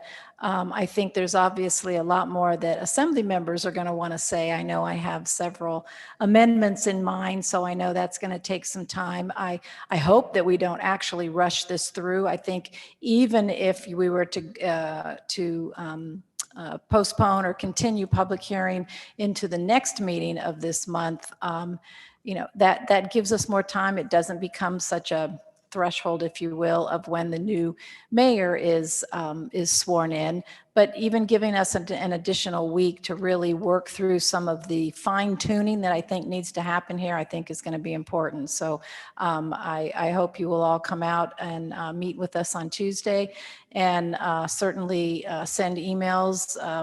Anything that we've missed tonight, I hope you will bring up on Tuesday or email us. So anyway, thanks again for having us out here tonight and joining us. Thanks. Thank you all for coming tonight and for providing the opportunity to listen and to dialogue. I very much appreciate the feedback. And as others have mentioned, and I believe the sponsors mentioned, there'll be an S version and much more dialogue to come. Thanks again. Yeah, I want to thank everyone for coming tonight, and then those who are repeats and came on Tuesday and tonight, and then who'll probably come on June 8th. So yeah, thanks everyone for your participation, and I encourage everyone to come on June 8th because there is more to be said, as Ms. Kennedy stated. But these particular forums that we held tonight and then on Tuesday, I think are going to be different than what you see on June 8th. There was a lot of give and take, a lot of back and forth that has led to some serious changes to the legislation that I think will make it better. And that was the whole purpose of this. So I really appreciate even if you had strong opinions and don't agree with views of some members of the Assembly, really appreciate you being here and sharing your thoughts. It's really important. I want to really thank the staff of the Denina and the clerk's office and Assembly aides for being here and assisting, and especially Phyllis for meeting our needs on the spot. She created these name plates for us as soon as we heard that concern. So thanks so much, Phyllis. Oh, thanks. It's interesting. Miss Allard mentioned that, it's all politics. And we're certainly elected officials up here, and it takes a political process to get up here. We have throughout this country, state, and city, representative government. You elect people, just normal people to represent you in governing the city in whatever way we do. Is it all political? Not when we do good work. And we've done a lot of good work on this assembly in my 5 years. It's problem solving. We have problems. We have problems. We all know what they are. And regarding the shelter licensing, we all know what that problem was, 3rd Avenue. We had a shelter system down there. It wasn't just Brother Francis, wasn't just Beans. There was a dynamic, there was a problem, and we could not figure out how to solve it. Chris Constant would talk much better about this than I can because he lives right there. He knows it better, but we had a problem. It was very clear. You all know that. How do we fix it? We had no tool. You can't send the police down and say, go fix it. Most problems in our society cannot be fixed by police. It doesn't matter how many you have. So what do? Well, this is an attempt here with this license. Is it burdensome? Well, we hope not, and we like to keep working on it so it isn't, but we need a tool to prevent that problem. This is not political, this is problem solving. Allowing shelters in B3. Is changing zoning some weird aberration? We do it very frequently, go through our agendas. The city evolves and changes. We have a big zoning change regarding small area implementation plans on Tuesday. And if you think this is complicated, take a look at that. Dynamic zoning is part of a city. It's unusual to not allow shelters in commercial areas. We're not talking about the middle of neighborhoods where PLI often is. It's commercial areas. Does it make sense? Probably does. But it's not political, it's problem solving. How do we make it easier to have good shelters where they belong? I mean, the veterans domiciliary it represents best practices. You have them in there, you got services there, and that's the way the system is going. We did that at the Sullivan, and we're getting there. I mean, there are examples in lower 48 that are just amazing, that have, the mats on the floor and all the services and long-term housing, addiction recovery together. That's the way to do it, and we're heading that way. But we need places to do it. Is there PLI? Sure. It's in the best places? No. Most of it is committed to other uses or it's not developable. But B3 offers an opportunity for people who do this work to make more shelters. So it's worth looking at. But it's not politics. Both of these are recognized problems. How do we solve those problems? Now you can say that's not the best way. Okay, but it's not political. These are simple problems we all understand. And these are reasonable ways to deal with them. Thank you. All right, thanks everyone. With that, that ends our town hall for this evening, and I will see you folks on June 8th.